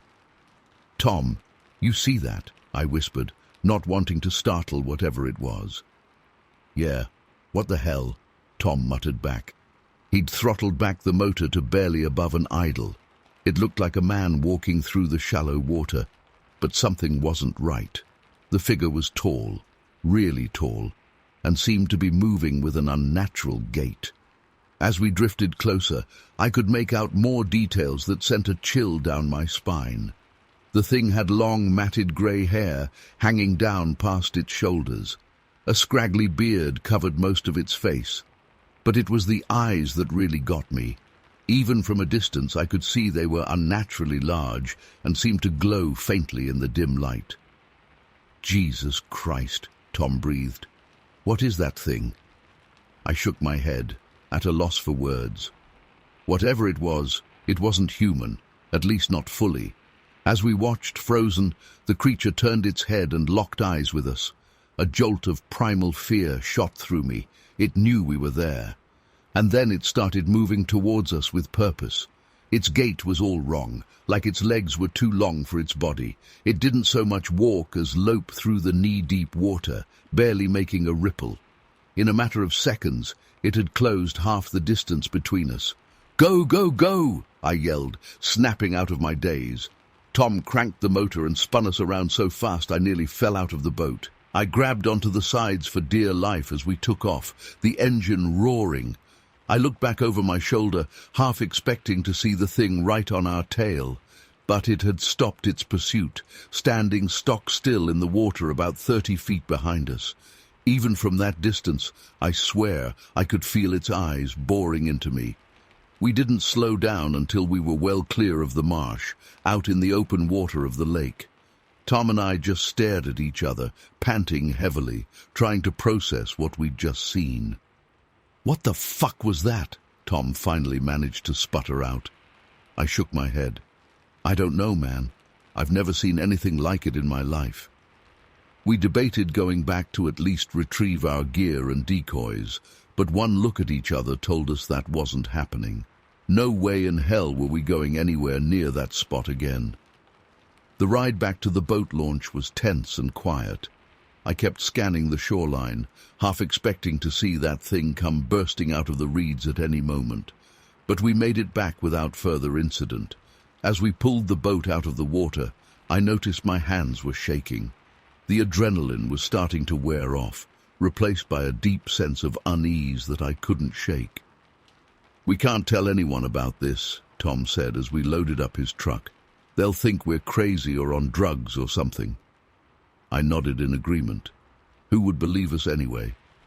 But I knew I'd never forget what I saw that day. The image of that creature was seared into my brain. For weeks afterwards, I had trouble sleeping. Every time I closed my eyes, I saw that thing's face, those glowing eyes staring right through me. I'd jolt awake in a cold sweat, heart racing. Tom and I never went back to that spot again. We tried hunting in other areas, but it wasn't the same. Eventually, we just stopped going altogether. The enjoyment had been sucked out of it. I've spent years trying to rationalize what we saw that day. Maybe it was just some crazy hermit living out in the swamp, Or maybe we both hallucinated the whole thing somehow, but deep down, I know the truth. What we encountered that morning wasn't human. It was something else entirely.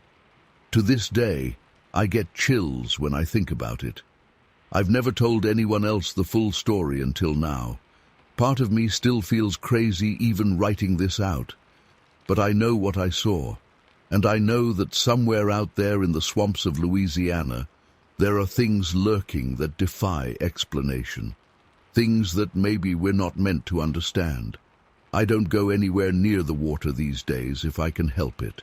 You couldn't pay me to set foot in those marshes again. Some things are better left alone. But I'll never forget that morning in October of '72 when my whole view of reality got turned upside down in the blink of an eye. Sometimes late at night, when the wind is blowing just right, I swear I can hear something moving out there in the darkness. And for a split second, I'm right back in that boat, staring into those otherworldly eyes. It's a feeling I wouldn't wish on my worst enemy. So if you're ever out in the swamps of Jefferson Davis Parish, keep your wits about you. And if you see something that doesn't look quite right, don't hesitate. Just get the hell out of there as fast as you can. Trust me, you don't want to stick around to find out what it is. Some mysteries are better left unsolved. Story 13. It was pitch black out there in rural Kansas. No streetlights, just my headlights cutting through the darkness. I had the radio on low, some country station crackling in and out. I was looking forward to getting home, but trying to stay alert on the empty road. Suddenly, something caught my eye up ahead. At first I thought it was a deer or maybe a bear, though I knew bears weren't common in that area. As I got closer, I realized it was way too big to be either of those. My heart started racing as I slowed the car down, squinting to make out what I was seeing. That's when I saw it clearly, illuminated in my headlights. It was enormous, at least 7 feet tall, and covered in dark, shaggy hair. But the thing that made my blood run cold was its eyes. They seemed to glow red in the reflection of my headlights. I'd never seen anything like it before. I brought the car to a stop about 20 feet away from this creature. I was frozen, gripping the steering wheel so tight my knuckles were white. Part of me wanted to floor it and speed away, but I was paralyzed with fear and shock. The strangest thing was, despite how terrifying this creature looked, I felt an odd sense of calm wash over me. It was the weirdest feeling, like time had slowed down and nothing else mattered except observing this impossible thing in front of me. The creature turned its massive head and looked right at me. Those glowing red eyes bore into mine for what felt like an eternity, but was probably only a few seconds. I felt like it was looking into my soul. I couldn't move, couldn't speak, could barely breathe. Then, in a surprisingly fluid motion for something so large, it turned and loped across the road. Its gait was unlike anything I'd seen, not quite human, not quite animal. It easily cleared the ditch on the other side of the road in one stride, then disappeared into the trees beyond. I sat there for I don't know how long, my hands shaking on the wheel. The kids were still asleep, thankfully oblivious to what had just happened. I kept staring at the spot where it had vanished, half expecting it to emerge again. But there was nothing, just the quiet Kansas night and the soft breathing of my children in the back seat. Finally, I managed to get my wits about me enough to start driving again. My mind was reeling, trying to make sense of what I'd just witnessed. Was it some kind of mutant bear? A man in a costume? But deep down, I knew it wasn't either of those things. This was something else. I drove the rest of the way home in a daze, constantly checking my rearview mirror. Every shadow on the roadside made me jump. When we finally pulled into our driveway, I breathed a sigh of relief. I woke the kids and hurried them inside, locking the door behind us. That night, I couldn't sleep. I kept replaying the encounter in my mind, questioning if it had really happened. But I knew what I saw. Those eyes, That impossible size, the way it moved. It was all too real. The next morning, I debated whether to tell anyone. Who would believe me? I thought about calling the police, but what would I say? That I saw a giant hairy creature with glowing eyes. They'd think I was crazy or drunk. I ended up keeping it to myself for years. Sometimes I'd hear stories about Bigfoot sightings and wonder if that's what I'd seen. But it didn't quite fit the descriptions I'd heard. This was something different. To this day, I still can't explain what I saw on that lonely Kansas road. The memory of those glowing red eyes still haunts me. Sometimes when I'm driving at night, I find myself scanning the roadside, half expecting to see that massive silhouette again. I've never had another experience like that, and part of me is grateful for that. But another part of me wishes I could see it again, to prove to myself that I'm not crazy, that what I saw was real. The encounter changed me. It made me realize that there are things in this world that we can't explain, things that defy our understanding of reality. I became more open-minded after that night, more willing to believe in the impossible. I've never told many people about this. My kids were asleep and don't remember anything. My husband listened when I finally told him years later, but I could tell he was skeptical. I don't blame him. If someone had told me this story before it happened to me, I probably wouldn't have believed it either. But I know what I saw. That creature was real as the road I was driving on. And the strangest part is, despite how terrifying it looked, I never felt threatened. That sense of calm that came over me, it was like nothing I've ever experienced before or since. I'm sharing this now because I'm getting older, and I don't want this experience to be lost. Maybe someone out there has seen something similar. Maybe there are others who've had encounters they can't explain. I want them to know they're not alone. I still drive that road sometimes, usually during the day. Every time I pass that spot, I slow down a little, peering into the trees. I've never seen anything again, but I always feel a little thrill of anticipation mixed with fear.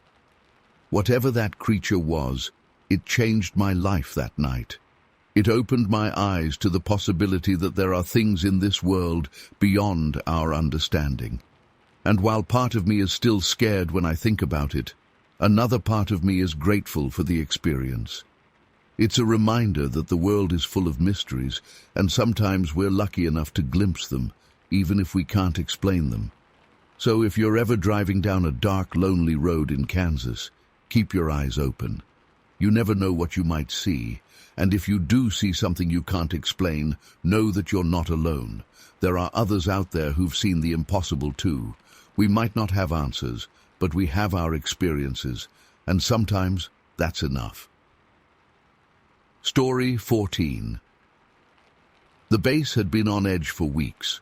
Rumors were swirling about strange sightings and unexplained incidents, but most of us tried to brush it off as overactive imaginations or rookies getting spooked.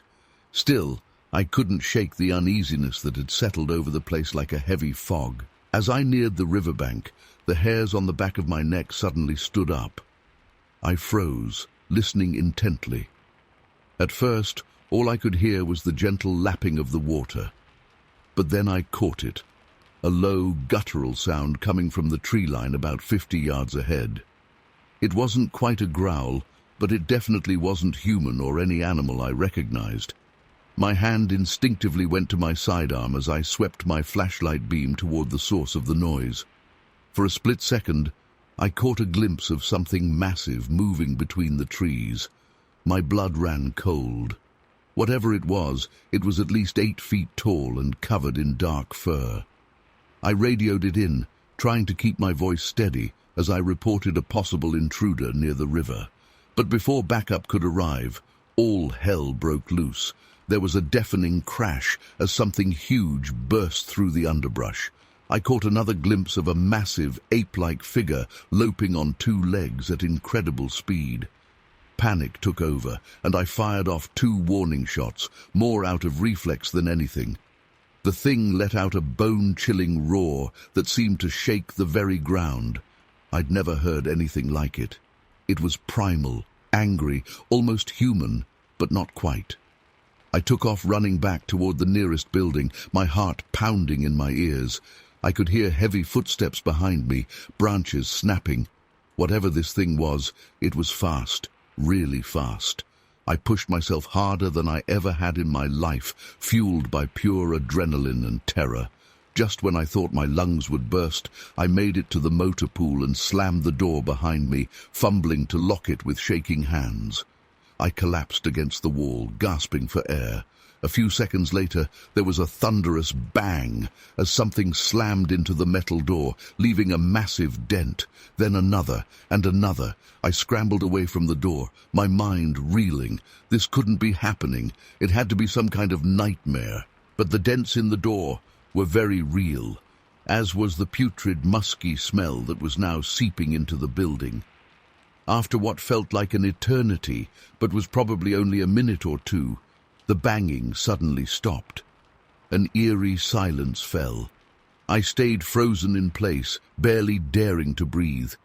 Then I heard heavy footsteps moving away, fading into the distance. Backup finally arrived about 10 minutes later, but by then whatever had attacked was long gone. All that remained were those massive dents in the steel door and some strange tracks in the mud outside, huge bare footprints easily 15 inches long. The next few days were a blur of debriefings and hushed conversations. A few other MPs admitted to having similar encounters, strange noises in the night, glimpses of a large creature, finding inexplicable tracks.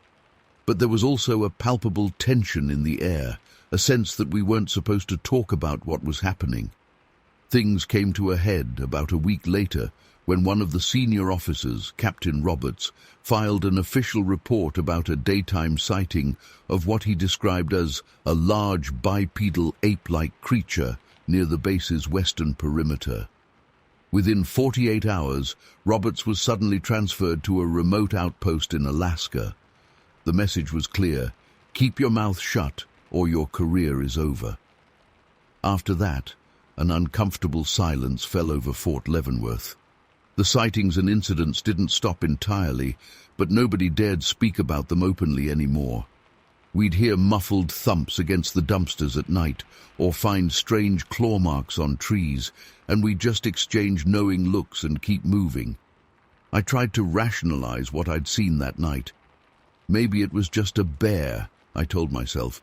But deep down, I knew better. The speed, the intelligence, the sheer size of the thing.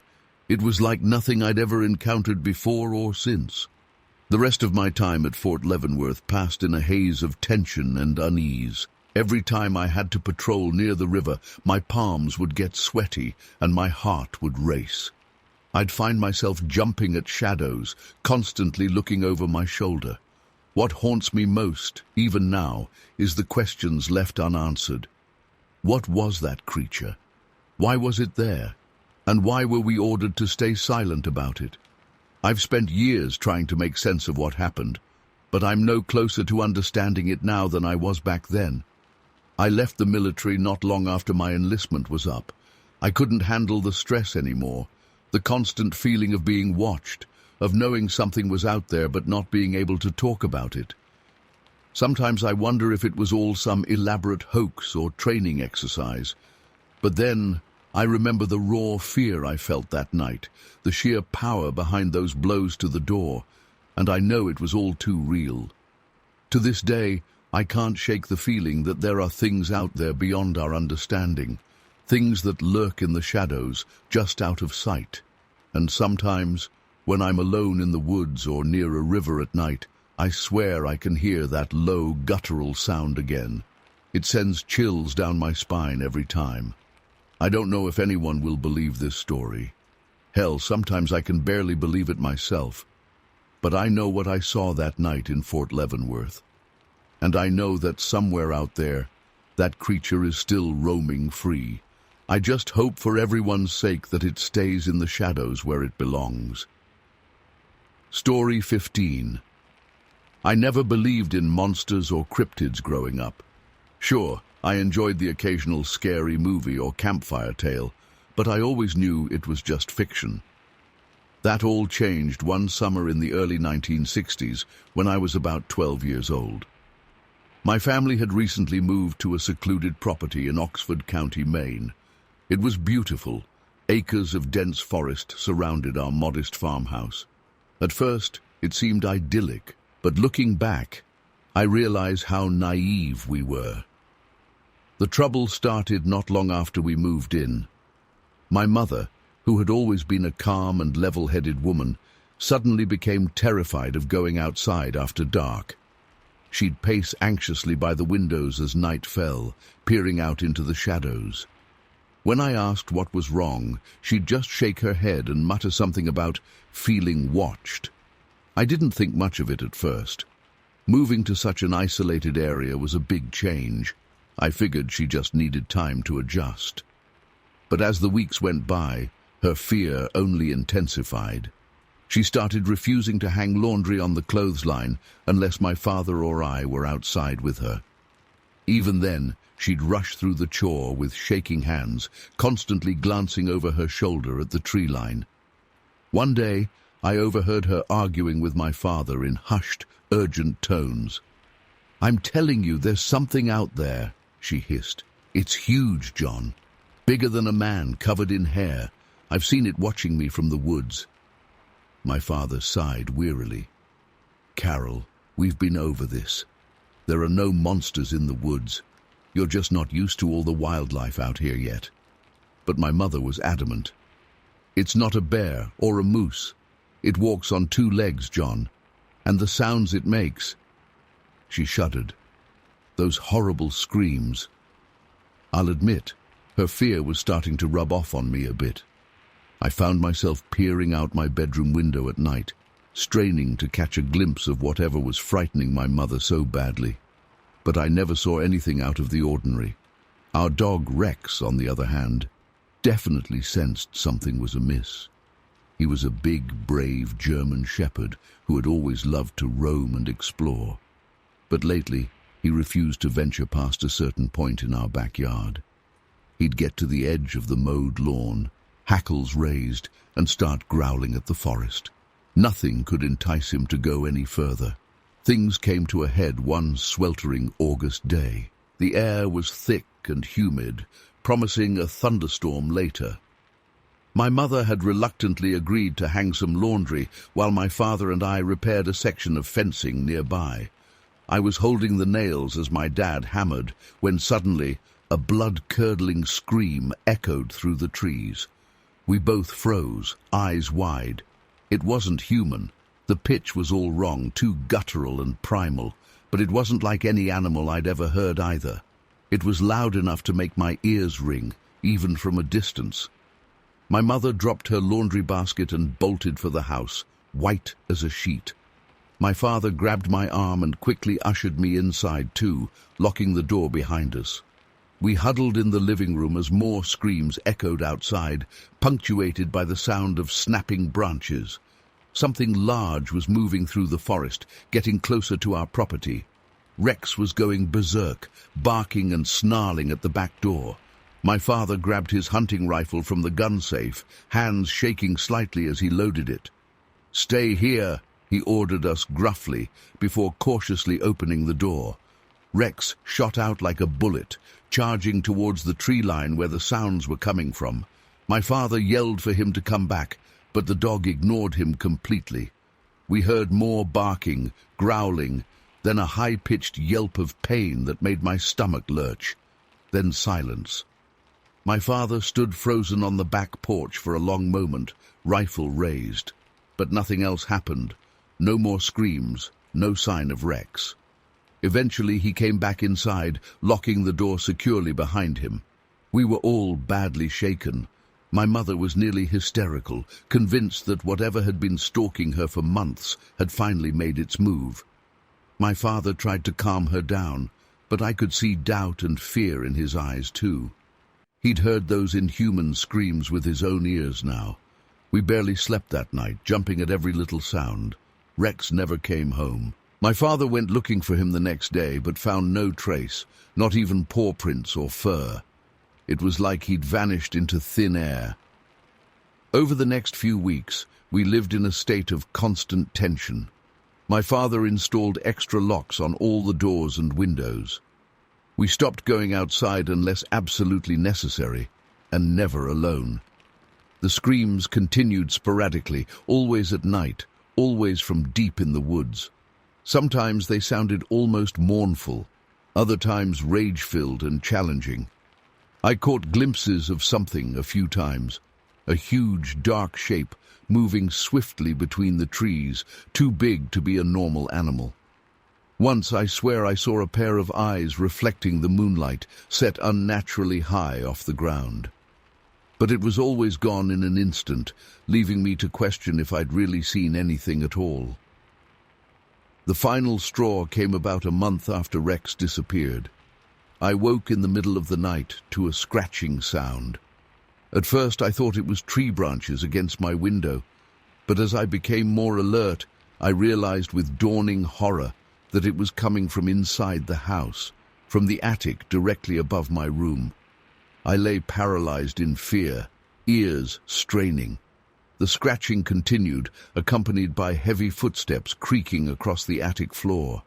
Then a low, rumbling growl that vibrated through the ceiling. I wanted to scream for my parents, but my voice was frozen in my throat. Suddenly, the noises stopped. For a few heartbeats, there was absolute silence. Then a deafening crash as something massive came through the attic hatch and landed heavily in the hallway outside my room. I squeezed my eyes shut, willing myself to wake up from this nightmare. My bedroom door creaked open agonizingly slowly. I could hear labored breathing, feel a presence looming over me. The rank stench of wet fur and rotting meat filled my nostrils. A rough, hairy hand brushed my cheek. I whimpered involuntarily. Then, just as suddenly as it had appeared, the presence withdrew. I heard it lumber back down the hallway and down the stairs. The front door opened and slammed shut. I lay frozen for what felt like hours before I finally worked up the courage to open my eyes. Watery morning sunlight was starting to filter through my curtains. With shaking legs, I crept out of my room to investigate. The attic hatch was splintered and hanging askew. Muddy footprints led from beneath it, down the hall, and out the front door. But these weren't human footprints. They were massive, easily twice the size of my father's boots, with long claw marks gouging the wood floors. My parents were as terrified as I was when they saw the evidence. We packed up and left that very day, abandoning most of our belongings in our haste to get away. We never returned to that house, never spoke of what happened there. To this day, I don't know what visited us that summer in the Maine woods. I've read about Bigfoot encounters since then, and some details seem to match. But somehow, that label feels inadequate for the sheer terror we experienced. All I know is that there are things in this world that defy explanation, things that have no place in the rational, orderly lives we try to build for ourselves. Sometimes I still wake up in a cold sweat, phantom sensations of hot breath on my face and rough fur against my skin. I tell myself it was just a dream, a child's overactive imagination. But deep down, I know the truth, and I'll never set foot in those woods again. Story 16. I'll never forget that hunting trip in Baxter, Maine, Massachusetts, back in November 1970. It's been over 50 years, but the memories are still vivid in my mind. I was 32 at the time, fresh out of my PhD program in environmental psychology. I'd been invited on this trip by 2 Vietnam veterans I'd met through my research. Tough, no-nonsense guys named Jack and Mike who'd seen it all. Or so we thought. We headed out early on a crisp fall morning, the kind where your breath hangs in the air and the leaves crunch underfoot. The forest was beautiful, all reds and golds, but there was an eerie stillness that put me on edge from the start. No birds chirping, no squirrels scampering about, just silence. A few hours in, we came across some truly massive piles of scat. I'm talking bigger than anything I'd ever seen, way too large for a bear or moose. Jack and Mike exchanged uneasy glances. They'd been hunting these woods for years and had never encountered anything like it. We took some photos and samples, but looking back, I wish we'd just turned around right then and there. As we pressed on deeper into the forest, an oppressive feeling settled over us. The trees seemed to close in, blocking out more and more sunlight. I kept getting the sensation we were being watched, but every time I whirled around to look, there was nothing there. Then the sounds started. At first it was just faint thuds in the distance, could have been a woodpecker or someone chopping firewood, but they grew louder, more rhythmic. Boom, boom, boom. The ground started to tremble beneath our feet with each impact. It was like something massive was approaching, each footstep sending shockwaves through the earth. Mike whispered, "What the hell is that?" His face had gone pale, and I realized my hands were shaking as I gripped my rifle. Jack motioned for us to take cover behind some boulders. We crouched there, hardly daring to breathe, as the thunderous footsteps drew nearer. Suddenly, there was an ear-splitting crack.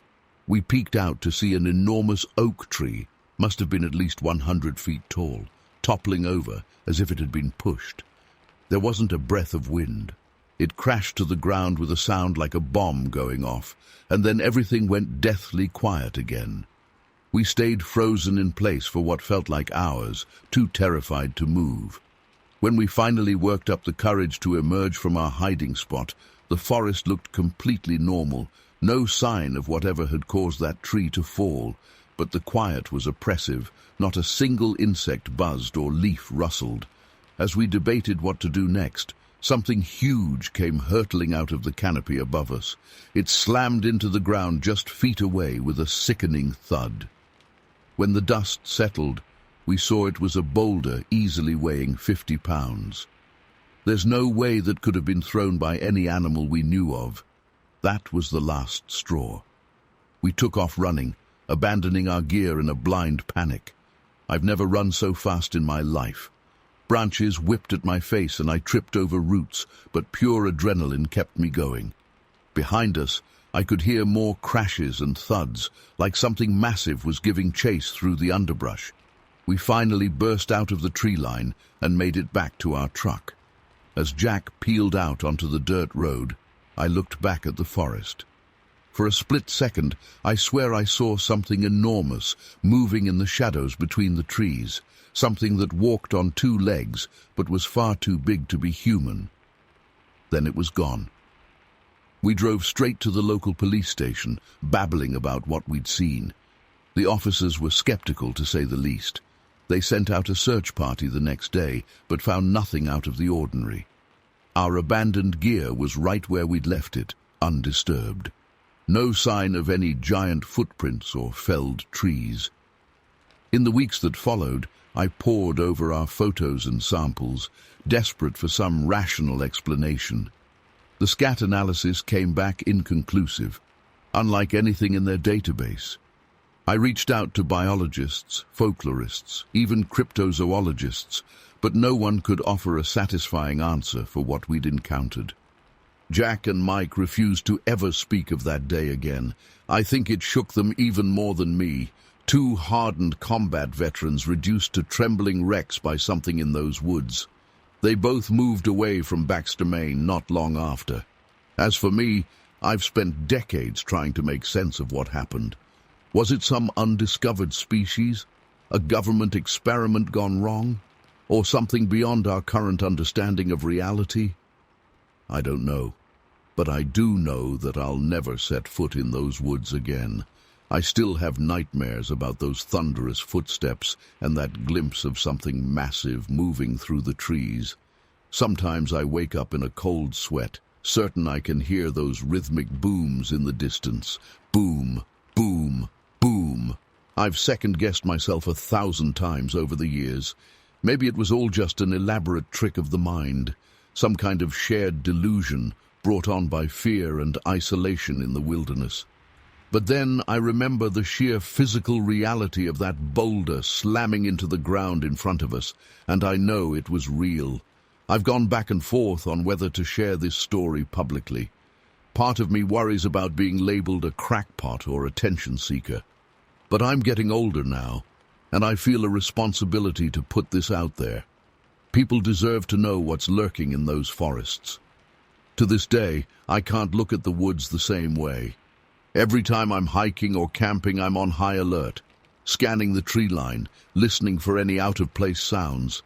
I know the chances of encountering something like that again are astronomically low, but the fear never quite goes away. I've tried to approach this scientifically over the years to find some rational explanation, but the more I've researched, the more questions I have. There are so many reports of similar encounters throughout history, across cultures. What if there really is something out there that defies our current understanding? I don't expect anyone to believe me without question. I know how it sounds. If someone had told me this story before that day, I would have dismissed it as pure fantasy.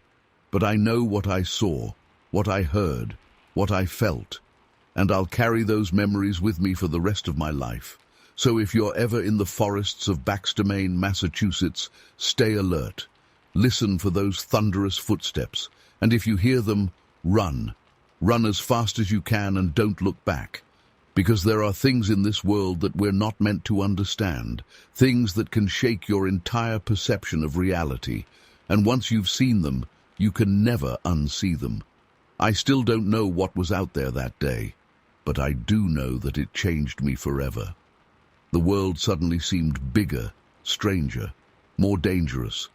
It opened my eyes to possibilities I'd never considered before, and it left me with a lingering sense of unease that I've never been able to shake. So that's my story. Make of it what you will. But if nothing else, let it serve as a reminder that there are still mysteries out there, still things beyond our comprehension, and sometimes it's better not to look too closely at the shadows in the woods, because you never know what might be looking back. Story 17. We set up our small tent in a clearing surrounded by towering pine trees. The air was crisp and clean, filled with the scent of evergreens. As night fell, we built a campfire and sat close together, talking and laughing as we roasted marshmallows. It was a perfect, peaceful evening. Around midnight, we doused the fire and crawled into our sleeping bags. I drifted off quickly, lulled by the gentle sounds of the forest. But sometime in the early hours of the morning, I was jolted awake by a noise. At first I thought it was just Jen shifting in her sleep, but then I heard it again, the unmistakable sound of something large moving through the underbrush nearby. My heart started racing as I strained my ears, trying to pinpoint where it was coming from. The movement sounded deliberate, not like a deer or other animal casually foraging. Whatever it was seemed to be circling our campsite. I lay perfectly still, hardly daring to breathe. Part of me wanted to wake Jen, but I was afraid any sound or movement would draw attention to us. So I remained frozen, listening intently as the creature, and I was certain now it was some kind of large creature, continued to prowl around us. Suddenly, a horrific stench hit my nostrils. It was like rotting meat mixed with wet dog, so strong it made my eyes water. I had to fight the urge to gag. In that moment, I knew with absolute certainty that whatever was out there was not a normal forest animal. My skin prickled with goosebumps as waves of fear washed over me. I wanted desperately to do something, to yell, to run, anything, but terror kept me paralyzed. I could hear my own pulse pounding in my ears as I waited to see what would happen next. That's when I heard it. A blood-curdling scream ripped through the night, unlike anything I'd ever heard before.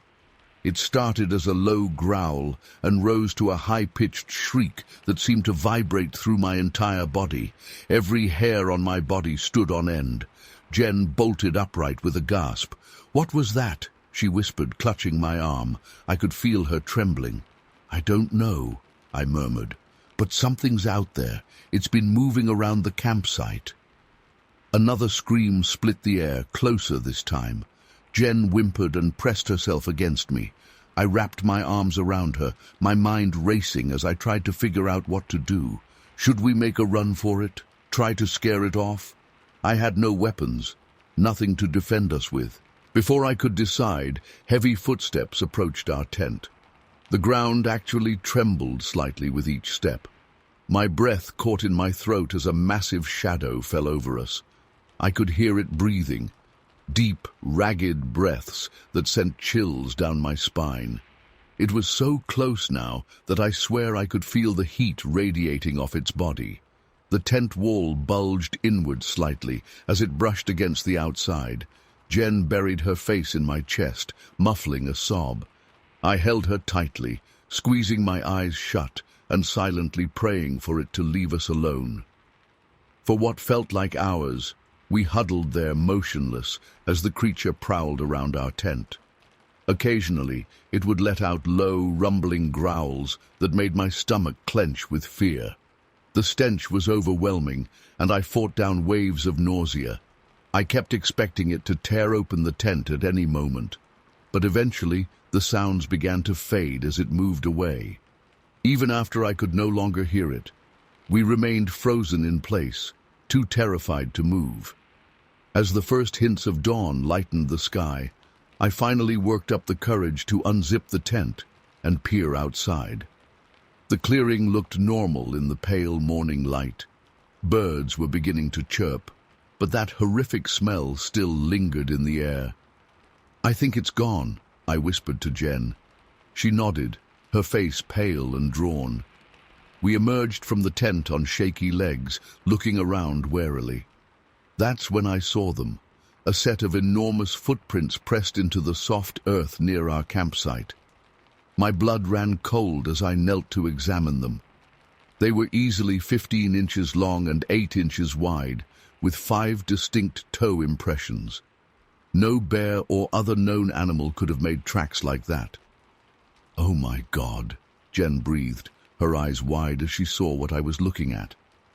I stood slowly, my mind reeling as I tried to process what I was seeing. "Let's pack up and get out of here," I said. Jen nodded emphatically. We hurriedly broke down our camp, constantly glancing over our shoulders. As I was securing our gear to the motorcycle, I noticed a trail of broken branches and disturbed vegetation leading away from the clearing. Without really thinking about it, I started to follow the path. "What are you doing?" Jen hissed, grabbing my arm. "We need to leave." "I just want to see where it went," I said. "It'll only take a minute." She reluctantly followed as I pushed through the underbrush, following the trail of destruction. After a few hundred yards, we emerged at the edge of a steep cliff, overlooking a misty valley. The trail ended abruptly at the cliff edge. I stood there for a long moment, staring out at the vast wilderness before us. Whatever that creature was, it had simply vanished into the forest. A chill ran down my spine as I imagined it still out there, watching us from the shadows. "Come on," Jen urged, tugging at my hand. "Please, let's go." I nodded and allowed her to pull me back towards our campsite. We rode out of there as fast as we could, not stopping until we were miles away. For weeks afterwards, I had vivid nightmares about that night. The sound of those screams, the nauseating stench, the feeling of sheer terror as that massive creature circled our tent. It's all seared into my memory. I've spent countless hours since then researching and trying to make sense of what happened. I've read about Bigfoot sightings and other strange encounters in those woods, but nothing quite matches up to what we experienced. To this day, I can't explain what that creature was or why it came so close without attacking us. Maybe it was just curious. Maybe we were lucky and it wasn't hungry that night. All I know is that I'll never forget that terrifying encounter in the Pine Barrens, and I'll never camp in those woods again. Story 18. I was just a college kid back in February 1980, looking for some adventure with my 2 best buddies, Mike and Tom. We had this brilliant idea to take a road trip up to White Mountain in Maine during winter break. Yeah, not the smartest plan, but we were young and dumb.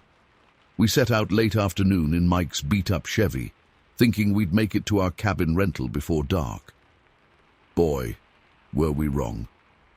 As night fell, this nasty blizzard rolled in out of nowhere. The snow was coming down so hard we could barely see 10 feet in front of us. I remember gripping the dashboard, my knuckles turning white as Mike crawled along at like 15 min-peter. The headlights barely pierced the wall of white. Tom was in the back seat, oddly quiet. Usually he'd be cracking jokes, but I think we all felt the gravity of the situation. Maybe we should pull over, I suggested, my voice shaky. Mike shook his head. No way, man, we're almost there. Plus, I don't want to risk getting stuck in a snowbank. I didn't argue. Truth is, I was scared of stopping in the middle of nowhere too. We inched along for what felt like hours, the silence in the car only broken by the howling wind outside. Suddenly, Mike slammed on the brakes, sending us lurching forward. "Holy shit!" he exclaimed, leaning forward over the steering wheel. "What? What is it?" I asked, my heart racing. "Look at the road," Mike said, pointing. I squinted through the windshield, and that's when I saw them. Massive footprints in the snow, easily 16 inches long, maybe more. They were spaced far apart, like whatever made them had an enormous stride. We sat there for a moment, just staring, the implications of what we were seeing slowly sinking in. Should we follow them? Tom finally spoke up from the back. Part of me wanted to say no, to tell Mike to turn the car around and get us the hell out of there. But curiosity got the better of me. "Yeah, let's check it out." Mike nodded and slowly started driving again, following the trail of giant footprints. They led us off the main road onto a smaller, unpaved path. The trees grew denser around us, their snow-laden branches creating an eerie tunnel. After about 10 minutes, the prints suddenly veered off the road. Mike stopped the car, and we all got out, flashlights in hand. The cold hit me like a punch to the gut, and the wind whipped snow into my face. But I barely noticed. I was too focused on those prints. Up close, they were even more intimidating. The shape was clearly a foot, with 5 distinct toe impressions. But it was massive, easily twice the size of my boot, and the depth of the impression, whatever made these, was heavy. We followed the tracks into the woods, our breaths coming out in visible puffs. The snow was up to our knees, making each step a struggle. But those prints, they barely sank into the snow at all. "Guys," Tom's voice was barely above a whisper, "what the hell are we tracking?" Neither Mike nor I had an answer. We just kept going, driven by a mix of fear and fascination. The tracks led us to the base of a steep hill, and then they just stopped. We stood there, shining our flashlights around frantically, but there was nothing. No more prints, no signs of anything unusual, just an empty, snow-covered slope. "Maybe it climbed up," Mike suggested, his voice trembling slightly. I shone my light up the hill. It was nearly vertical, covered in ice and snow. How? There's no way anything could climb that. We stood there for a long moment, the silence of the forest pressing in around us. That's when I felt it, a prickling sensation on the back of my neck, like we were being watched. I turned slowly, scanning the tree line. For a split second, I thought I saw something. A dark shape, massive and hunched, just beyond the reach of our flashlights. But when I blinked, it was gone. "Guys," I said, my voice barely audible over the wind, "I think we should go, now." No one argued. We practically ran back to the car, slipping and stumbling in the deep snow. I kept looking over my shoulder, half expecting to see some monster bearing down on us. We piled into the car, and Mike gunned it, tires spinning in the snow before we finally got traction. No one spoke as we sped back to the main road, our hearts pounding. It wasn't until we were miles away, the blizzard finally starting to let up, that Tom broke the silence. "What? What do you think that was?" Mike and I exchanged glances. We both knew what we were thinking, but it seemed too crazy to say out loud. "I don't know," I finally said, "but whatever it was, it shouldn't exist." We made it to our cabin eventually, but none of us slept that night. We spent hours discussing what we'd seen, trying to come up with rational explanations, but deep down, we knew. We'd encountered something that defied explanation, something that shouldn't be possible. The next morning, we packed up and left. We never did finish that trip, and to be honest, I was relieved. The memory of those massive footprints, of that feeling of being watched, it haunted me for years. I'm older now, and I've tried to convince myself it was just our imaginations running wild in the storm. But sometimes, on cold winter nights when the wind howls outside my window, I remember. I remember those impossibly large tracks in the snow leading to nowhere. And I wonder what's really out there, lurking in the dark forests of this world. We never spoke about that night to anyone else. Who would believe us? But I know what I saw. And sometimes knowledge is a burden, because now I know that there are things in this world that defy explanation, things that lurk just beyond the edge of our understanding. And that knowledge, it changes you. I still go camping sometimes, still enjoy the outdoors, but I never go alone, and I always keep a wary eye on the tree line, because you never know what might be watching from the shadows. That night in White Mountain taught me that the world is a lot bigger and a lot stranger than we think. And sometimes it's better not to look too closely at the unexplained, because once you've seen something like that, you can never unsee it. It becomes a part of you, a secret you carry with you always. I often wonder if that creature, whatever it was, is still out there. Does it roam the forests of Maine, leaving those massive footprints for others to find? Or was it just passing through, a glimpse of something not meant for human eyes? I'll never know for sure. But one thing's certain. I'll never forget that night. The sight of those footprints in the snow, the feeling of being watched by something ancient and unknowable. It's etched into my memory forever.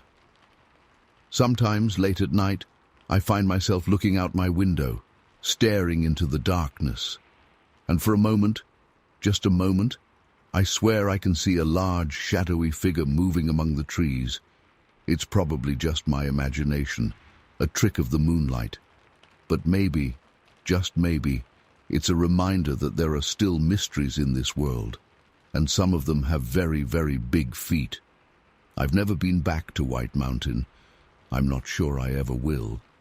But a part of me is always there, forever changed by what we encountered that snowy night in February 1980. It's a reminder that the world is full of wonders and terrors, and sometimes they're one and the same.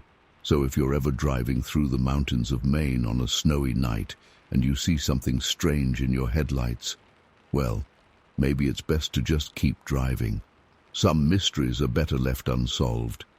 But if you do stop, if curiosity gets the better of you like it did us, just be prepared. Because once you step into that world of the unknown, there's no going back. You'll carry it with you always, a secret knowledge of the impossible made real. And who knows, maybe someday you'll find yourself telling your own story of an encounter with something that shouldn't exist. But for now, this is my story. A tale of 3 friends, a snowy night, and footprints that led us to the edge of the unknown. Believe it or not, it happened, and I'll never be the same. Story 19. One evening, my dad and I were sitting on the front porch after a long day of work. The sun had just set, and darkness was settling over the rolling hills. We were chatting idly, enjoying the cool night air, when suddenly we heard it. A blood-curdling scream that echoed through the hills and made my hair stand on end. It was like nothing I'd ever heard before, not quite human, not quite animal. It was loud and guttural, filled with raw power and aggression. My dad and I both jumped to our feet, looking at each other with wide eyes. "What the hell was that?" I asked, my voice shaky. Dad shook his head slowly. "I don't know, son, but it didn't sound good." We stood there for a few moments, straining our ears. The scream had faded, but now I could hear the sound of snapping branches and rustling leaves coming from the woods at the edge of the property. Something was moving out there, something big. Against my better judgment, I felt compelled to investigate. "I'm going to go check it out," I told my dad, already moving towards the porch steps. "Hold on," he said, grabbing a flashlight and his old hunting rifle. "I'm coming with you." We made our way across the moonlit field towards the tree line. As we got closer, an overwhelming stench hit my nostrils, a mixture of wet dog, rotting meat, and something musky and wild. It was so strong it made my eyes water. At the edge of the woods, we paused. The sounds of movement had stopped, but I could feel eyes on us. The darkness between the trees seemed alive somehow, watchful and menacing. "Hello," I called out, immediately regretting it as my voice echoed in the still night air. No response, just a heavy silence. I switched on my flashlight, sweeping the beam across the shadowy forest. For a moment, I saw nothing but leaves and branches. Then, about 50 yards in, the light fell on something that made my blood run cold. Two eyes, glowing yellow-green in the darkness, staring right at us. They were set high off the ground, at least 7 or 8 feet up. As I watched in horror, the eyes blinked and then began to move. Whatever it was massive. I could hear branches snapping and leaves rustling as it retreated deeper into the woods. In the brief glimpse I got, I saw a huge dark shape covered in long matted hair. "Jesus Christ," my dad whispered beside me. His hands were shaking as he raised the rifle. I wanted to run, but my legs wouldn't move. I was frozen in place, my heart pounding so hard I thought it might burst out of my chest. Then came another scream, so close it felt like it rattled my bones. It was full of rage and challenge. My fight-or-flight instinct finally kicked in, and I bolted back towards the house, my dad right behind me. We burst through the front door, slamming it shut and locking it. For the next hour, we sat in tense silence, jumping at every little noise from outside. But whatever it was didn't come any closer to the house. The next morning, we went out to investigate in the daylight.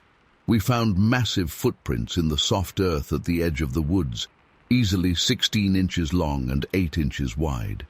There were also broken branches high up in the trees, far higher than any person could reach. We didn't talk much about what we'd seen. It was too unbelievable, too terrifying to put into words. But a few days later, I overheard my uncle talking to one of the neighboring farmers. They were speaking in hushed tones, but I caught enough to realize this wasn't the first time something like this had happened in the area. "That damn critter's back," the farmer was saying. "Thought we'd run it off for good last time." "You sure it's the same one?" my uncle asked. The farmer nodded grimly. "Ain't nothing else round here that big or that mean. Killed 3 of Johnson's cows last month, ripped 'em clean apart." I wanted to ask them more, to tell them what I'd seen, but something held me back. Maybe it was fear, or maybe I just didn't want to admit to myself that it was real. For the rest of that summer, I was on edge. Every noise in the woods made me jump.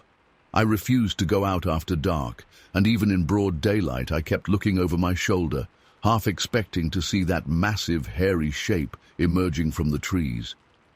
I've tried to rationalize it over the years. Maybe it was just a bear or some other known animal. But deep down, I know that's not true. What I saw that night was something else entirely, something that shouldn't exist, but does. I've never been back to Logan County since that summer. I can't bring myself to face those woods again. But sometimes in my dreams, I still hear that terrible scream echoing through the hills, and I wake up in a cold sweat. The image of those glowing eyes burned into my mind. I don't know what it was that we encountered that night. Bigfoot, Sasquatch, or just some critter, as the locals called it. But I do know that there are things out there in the wilderness that defy explanation, things that most people will go their whole lives without seeing. And sometimes I wish I could count myself among them. Because once you've seen something like that, you can never unsee it. It changes you, makes you question everything you thought you knew about the world. To this day, I can't shake the feeling that we were lucky to walk away from that encounter. Whatever that creature was, it could have easily overpowered us if it had wanted to. Why it didn't, I'll never know. Maybe we just weren't worth the effort. Or maybe there's some unspoken rule about not attacking humans directly. I've done some research over the years, looking into other Bigfoot sightings in Kentucky. Turns out, Logan County has a history of strange encounters going back decades. There are stories of livestock being killed, weird howls in the night, and massive footprints found in remote areas. Some people dismiss it all as folklore or misidentification, but I know better. I've seen it with my own eyes. Sometimes I wonder if it's still out there, roaming those hills and forests. Part of me hopes it is, that there are still mysteries in this world, things that science can't explain. But another part of me hopes it's long gone, that no one else has to experience the terror I felt that night. I've never told this story publicly before. It's not the kind of thing you can just bring up in casual conversation without people thinking you're crazy. But I know what I saw, what I heard, what I smelled. It was real as anything I've ever experienced. So if you're ever in Logan County, Kentucky, and you hear strange noises in the night or catch a whiff of something foul on the wind, be careful. Don't go investigating like I did, because you never know what you might find out there in the darkness. And once you've seen it, there's no going back to the comfort of ignorance. That night changed me forever, and not a day goes by that I don't think about it. The memory of those glowing eyes and that bone-chilling scream will stay with me until the day I die. Story 20. I was just a rookie investigator back in '91, fresh out of college and eager to prove myself.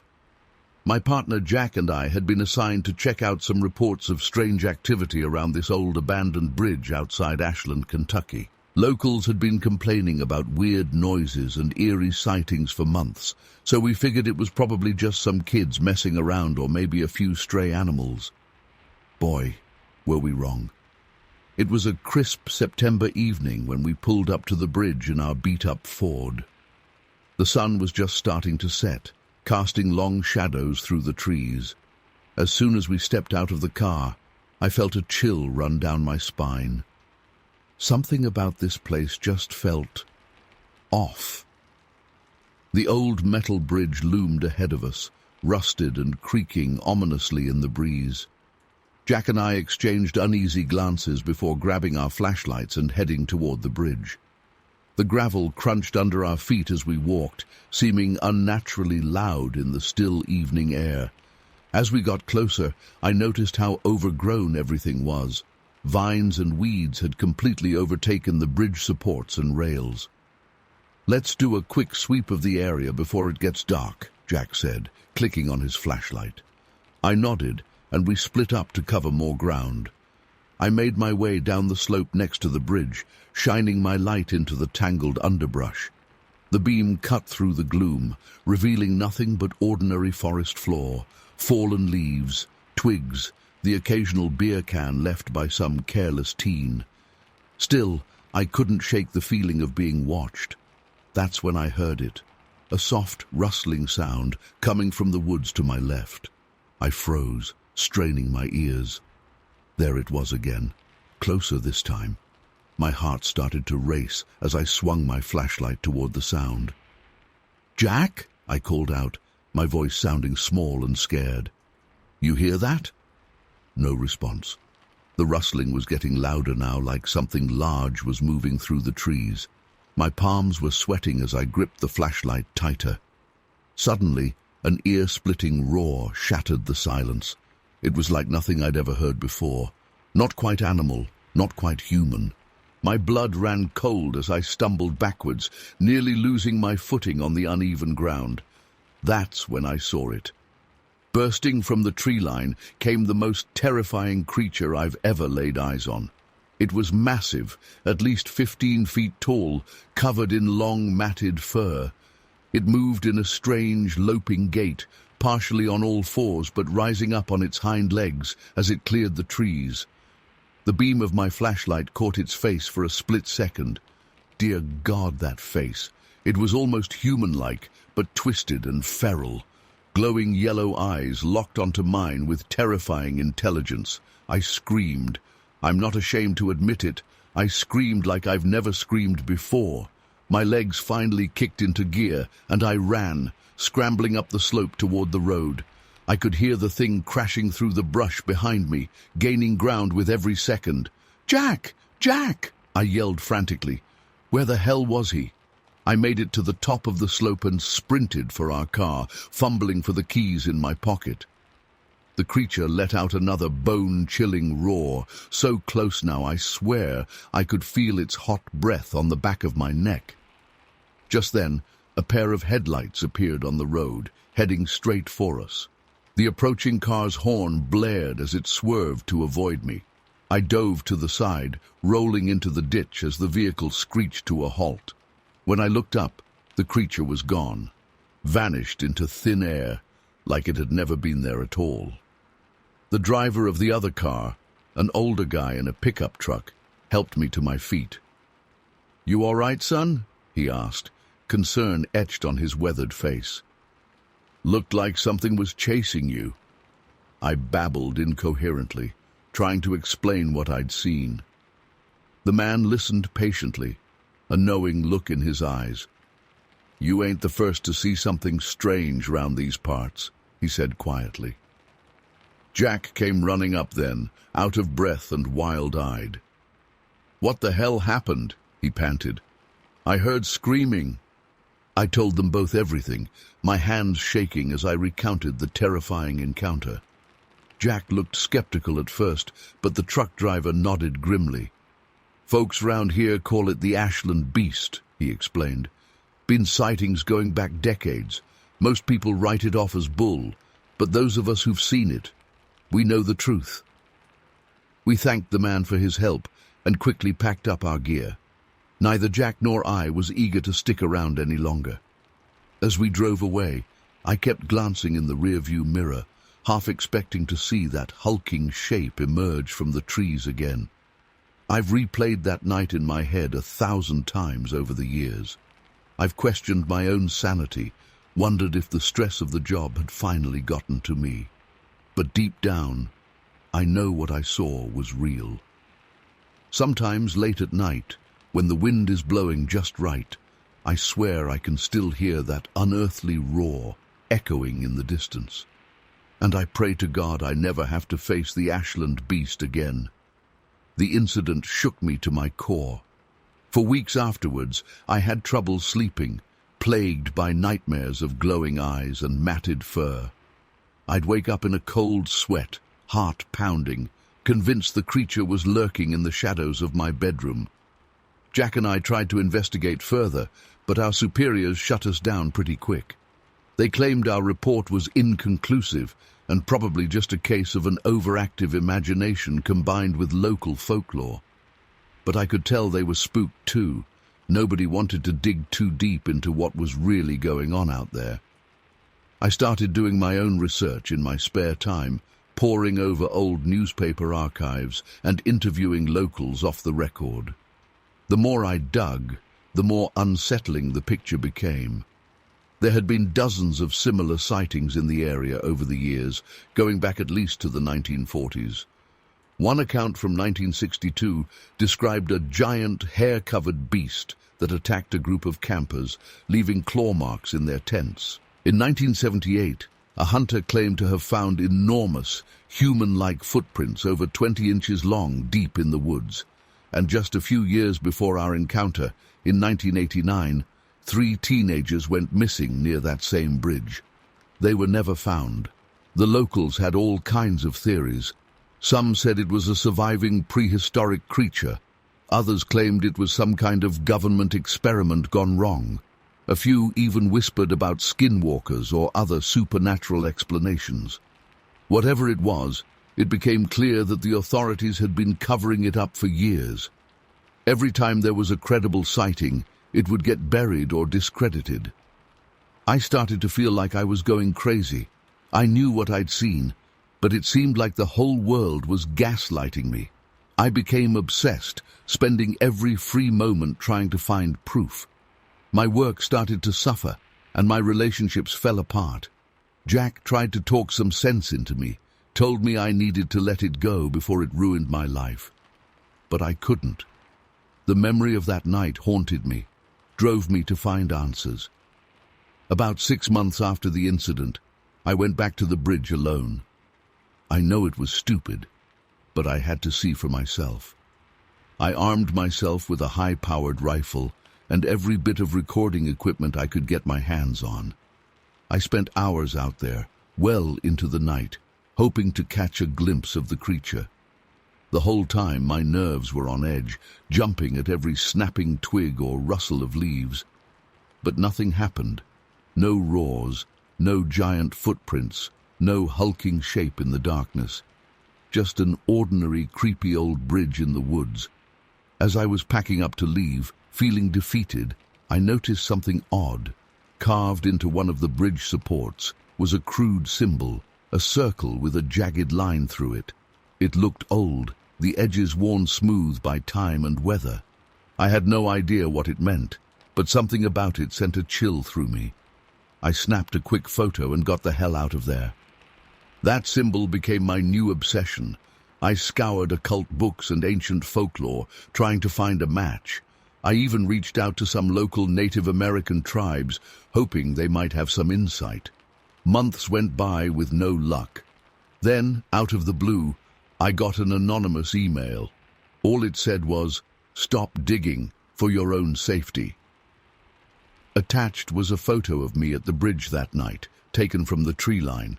Someone, or something, had been watching me. That was the wake-up call I needed. I realized I was in way over my head, messing with forces I couldn't comprehend.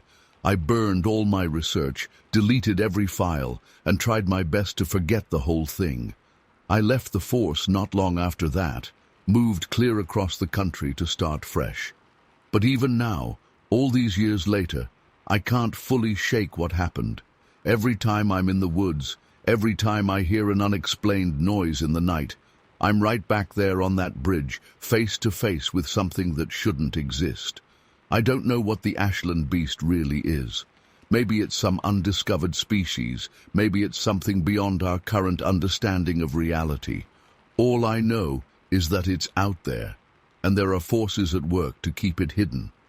To anyone reading this, if you ever find yourself on a lonely stretch of road near Ashland, Kentucky, keep your eyes on the tree line. And if you hear something moving in the shadows, don't stick around to investigate. Some mysteries are better left unsolved. Story 21.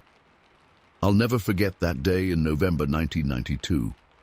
It was during deer season in Lawrence County, Kentucky, and I'd been looking forward to this hunting trip for months.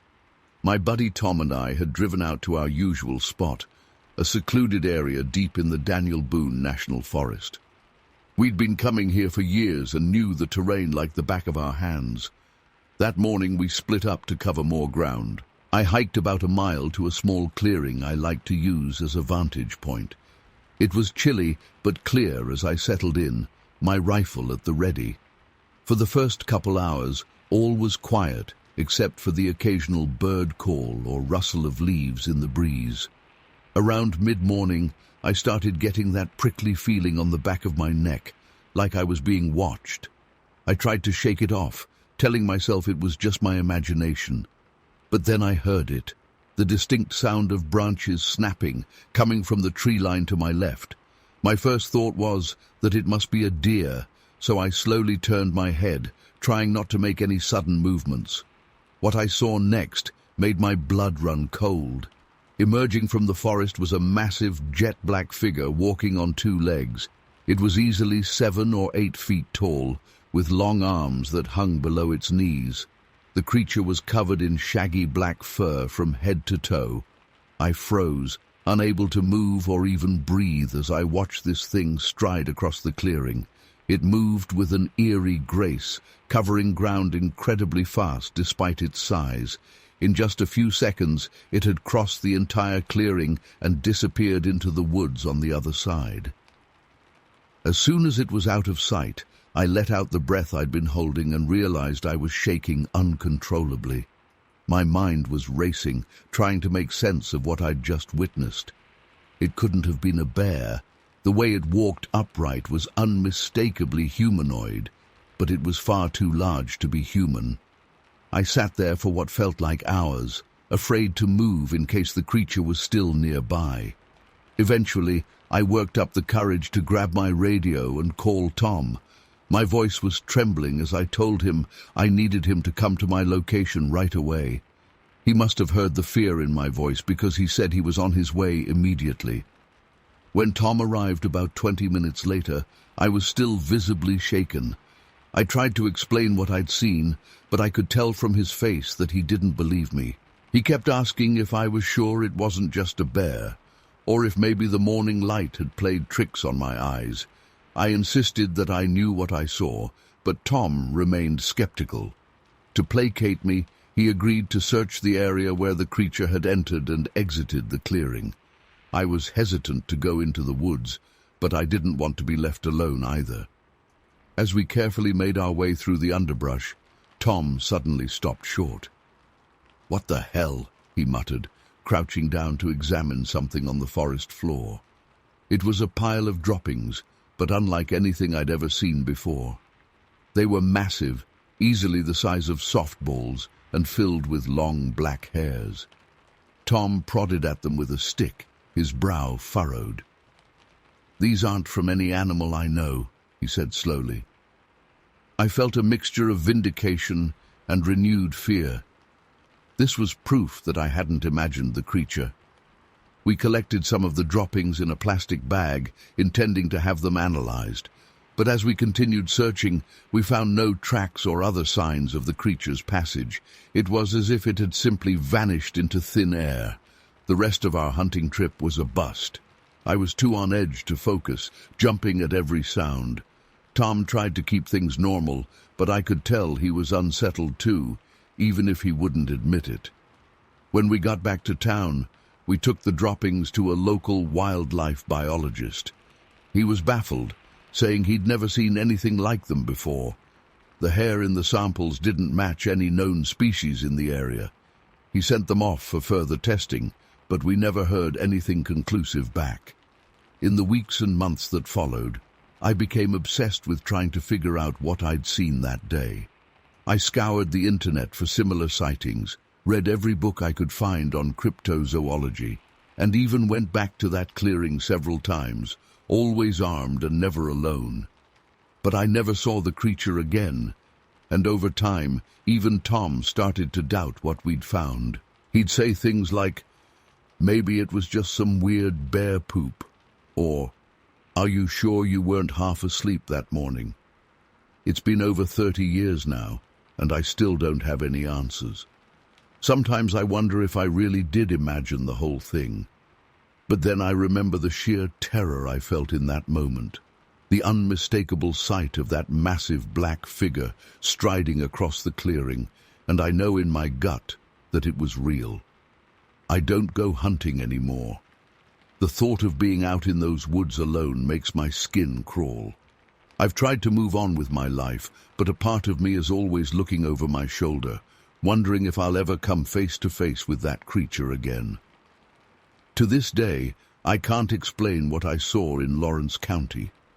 Was it some unknown species, a creature that shouldn't exist? I don't know, but I do know that it changed me forever. There are things out there in the wilderness that defy explanation, and once you've seen them, you can never unsee them.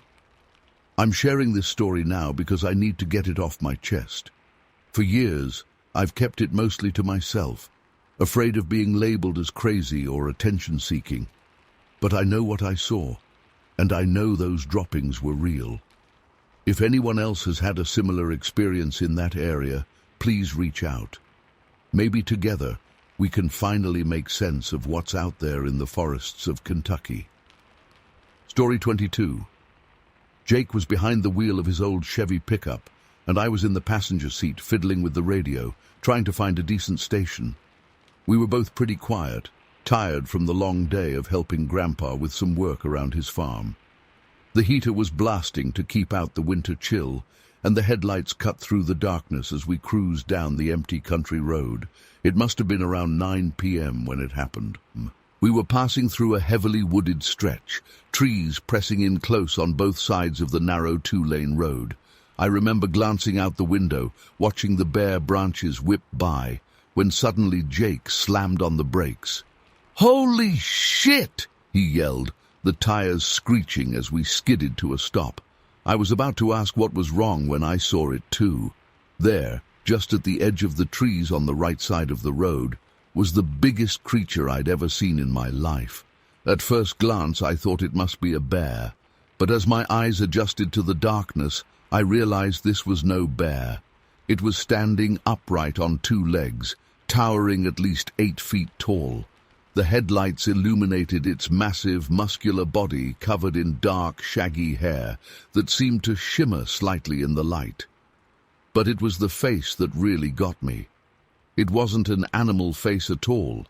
It looked disturbingly human-like, with a pronounced brow, a wide, flat nose, and a strong jaw. And the eyes, God, those eyes. They were large and dark, and unmistakably intelligent as they stared right at us. For what felt like an eternity, but was probably only a few seconds, we all just froze. Jake and I gaped silently from inside the truck, and this thing stood motionless at the tree line, watching us. I felt like I couldn't breathe, couldn't move, couldn't even think. It was like my brain just short-circuited trying to process what I was seeing. Then, ever so slowly, the creature turned its massive head to follow our truck as we inched forward. I swear I saw curiosity in those eerily human eyes. It made no move to approach us or run away, just stood there, calm as could be, observing. As we passed by, I twisted around in my seat to keep my eyes locked on it. The creature pivoted smoothly, still watching us drive away. The last thing I saw before the darkness swallowed it up was those intelligent eyes still fixed on our taillights. For several minutes after it disappeared from view, Jake and I sat in stunned silence. My heart was pounding so hard I thought it might burst out of my chest. I kept replaying those few surreal moments over and over in my head, trying to make sense of what we'd just witnessed. Finally, Jake spoke up in a shaky voice. Did you see that?" "Yeah," I whispered. "What the hell was it?"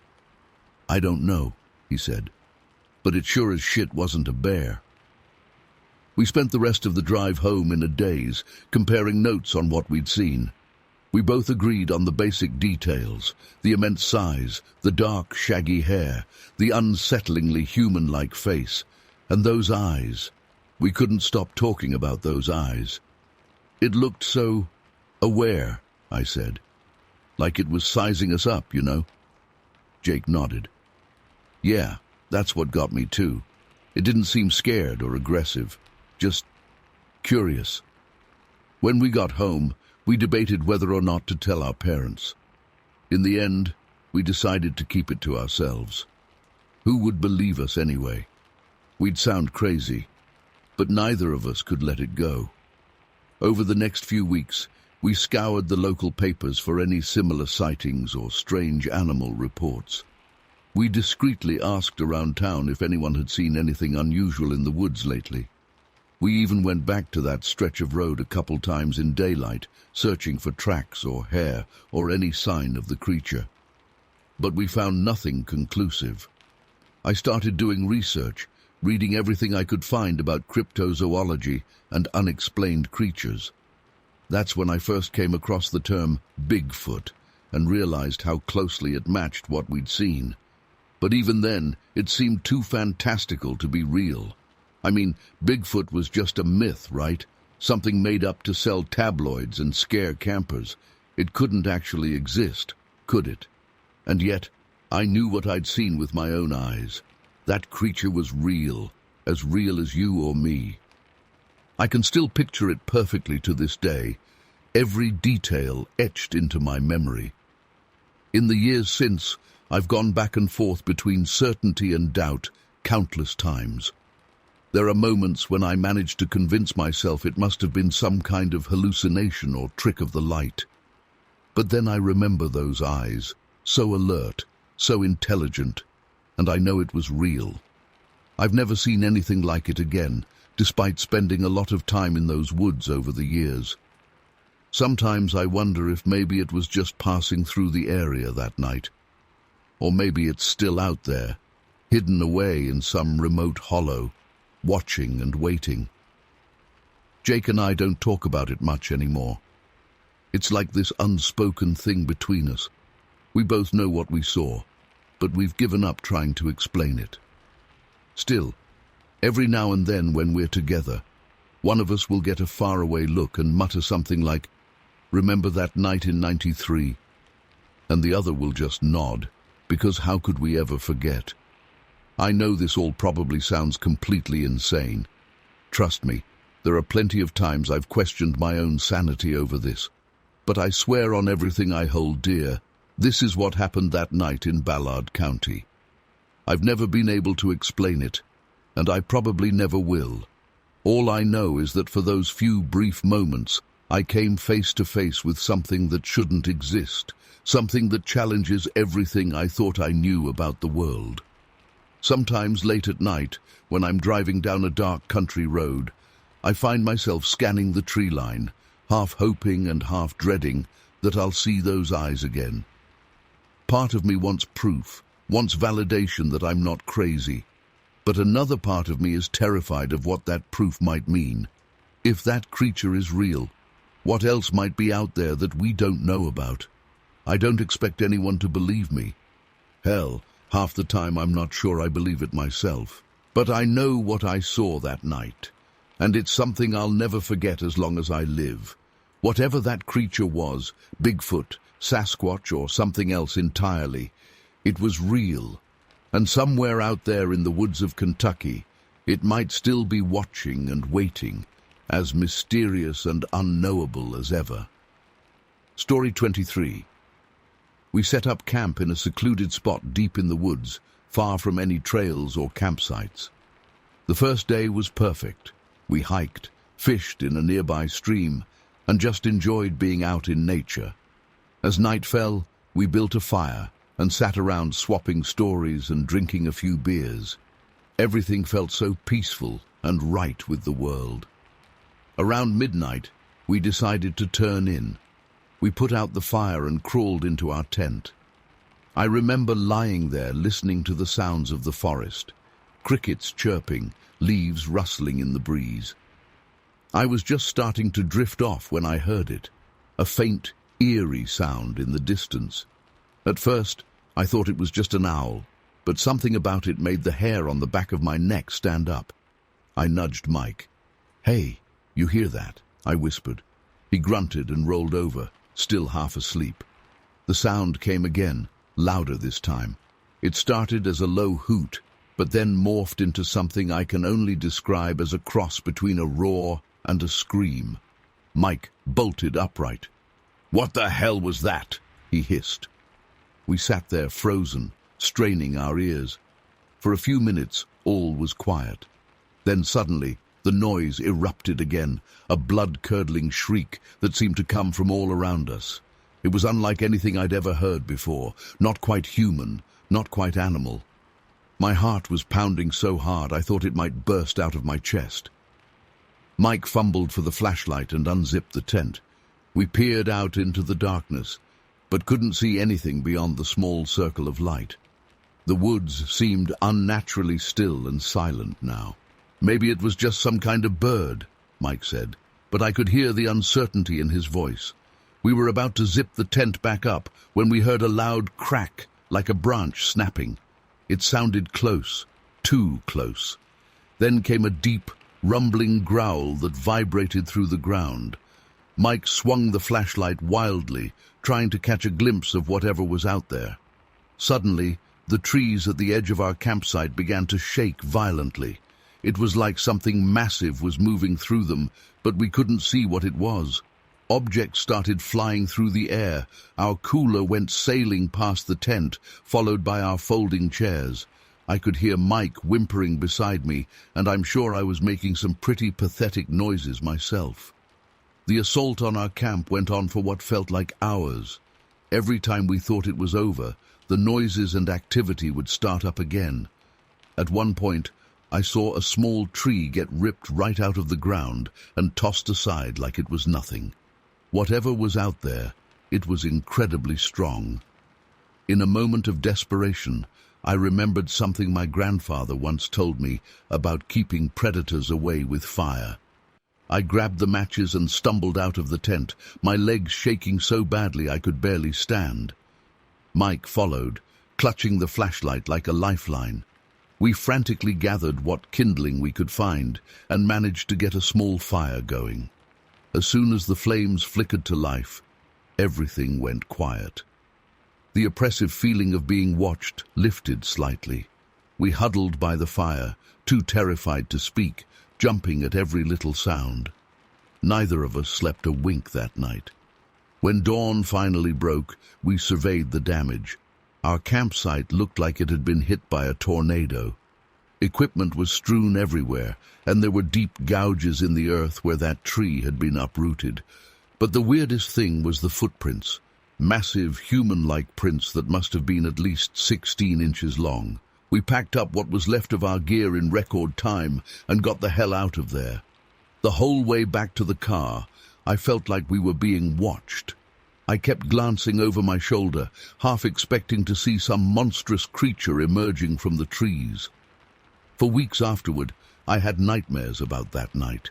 I'd wake up in a cold sweat, the sound of those inhuman screams echoing in my head. Mike and I tried to rationalize what happened. Maybe it was some kind of elaborate prank, or a bear, or just our imaginations running wild. But deep down, we both knew it was something else entirely. I've never been camping since then, and I break out in a cold sweat whenever I hear an owl hoot. Some nights, when the wind is blowing just right, I swear I can still hear those terrible sounds floating on the breeze. I don't know what was out there in those Kentucky woods, but I do know one thing.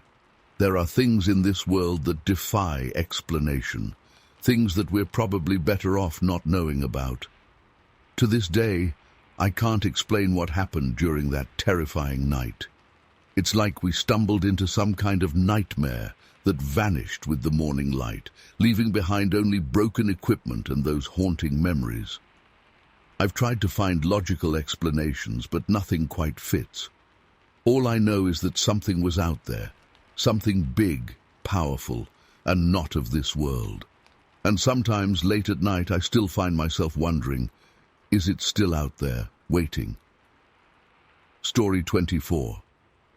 I was just a young boy of 12 when it happened, but the memory of that day still sends chills down my spine.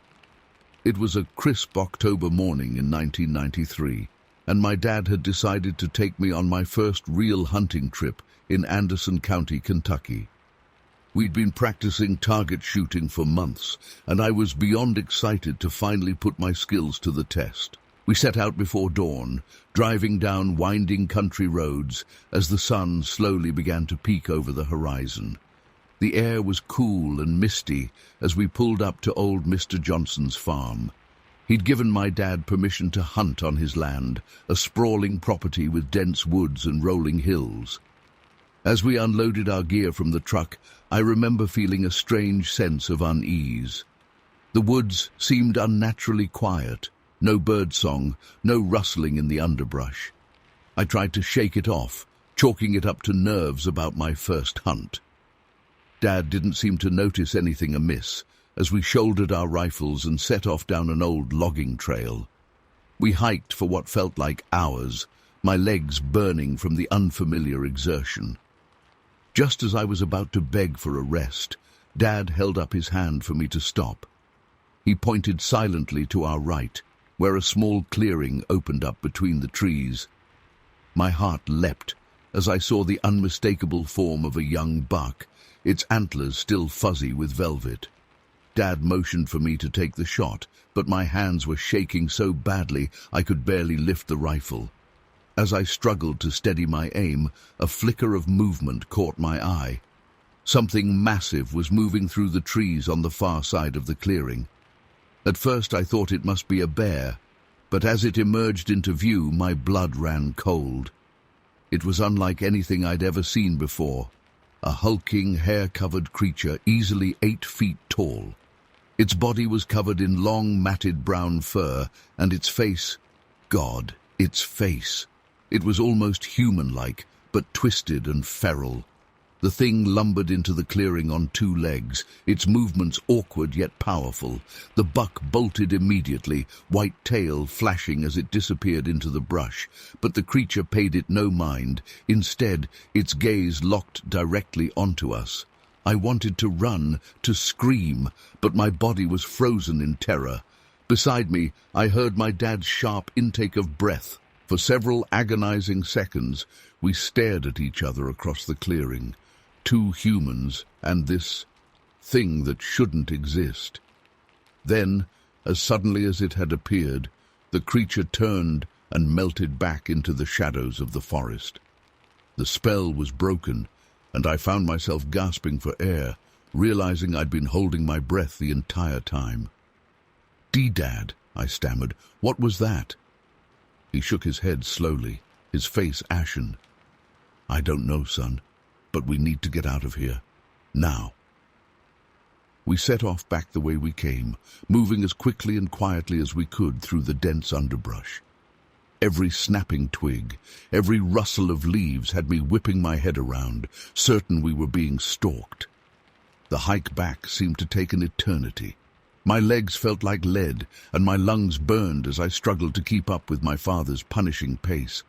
But far worse than the physical discomfort was the crawling sensation between my shoulder blades, the absolute certainty that we were being watched, followed.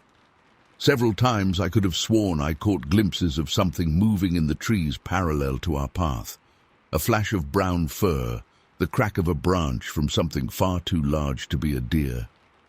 But each time I turned to look, there was nothing there. When we finally broke through the tree line and saw my dad's battered blue pickup sitting where we'd left it, I nearly wept with relief. We threw our gear in the bed and peeled out of there so fast we left twin trails of dust behind us. The drive home was silent, both of us lost in our own thoughts. I kept replaying the encounter in my mind, trying to make sense of what I'd seen. It wasn't until we pulled into our driveway that my dad finally spoke. "Listen to me, son," he said, his voice low and serious. "What we saw out there today, we can't tell anyone about it. They wouldn't believe us, and even if they did, it would only bring trouble. This stays between us, you understand." I nodded, feeling simultaneously relieved and burdened by the secret we now shared. That night, I lay awake for hours, my mind racing. Every time I closed my eyes, I saw that creature's face staring back at me. In the years since, I've done a lot of research trying to make sense of what we encountered that day. I've read about Bigfoot sightings, studied Native American legends of wild men in the woods, but nothing quite matches what we saw. Sometimes I wonder if I imagined it all, if the forest shadows and an overactive imagination had played tricks on me. But then I remember the look on my father's face, the fear in his eyes as we fled through the woods, and I know it was real. I've never been back to those woods in Anderson County. My dad sold his hunting rifles the next year, claiming he'd lost interest in the sport. We never spoke about that day again, but sometimes I'd catch him staring off into the distance with a troubled look on his face, and I knew he was remembering too. To this day, I can't shake the feeling that we narrowly escaped something that day. That if we'd stayed in those woods even a few minutes longer, our fates might have been very different. Whatever that creature was, it let us go. But I often wonder, was it out of fear, or was it simply biding its time? I still have nightmares sometimes of being lost in endless dark woods, pursued by something I can't see but can feel breathing down my neck. I wake up in a cold sweat, heart pounding, half expecting to see a pair of feral eyes gleaming in the darkness of my bedroom. I know how this story must sound. If someone had told me this tale before that fateful hunting trip, I would have laughed it off as a campfire story or the ramblings of a madman. But I know what I saw that day in the Kentucky woods, and I know that there are things in this world that defy explanation, creatures that lurk in the shadows of our so-called civilized world. So the next time you're out in the wilderness, and the hairs on the back of your neck stand up for no apparent reason, pay attention. Listen to that primal instinct telling you that something's not right, because you never know what might be watching you from just beyond the tree line, waiting for its moment to reveal itself. As for me, I'll stick to the safety of the city from now on. Some mysteries are better left unsolved, some creatures better left undiscovered.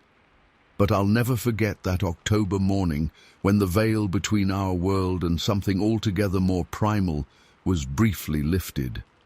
And I'll always wonder what might have happened if that creature had decided not to let us walk away. Story 25. I was just a teenager back in the spring of '73, living with my parents and younger sister in our old farmhouse between Homer and Haynesville. We were pretty isolated out there, surrounded by dense forest on all sides. It was the kind of place where you could go days without seeing another soul if you wanted to. That particular night started out normal enough. We had dinner, did the dishes, and settled in for the evening. I remember my dad watching the news while my mum finished up some mending.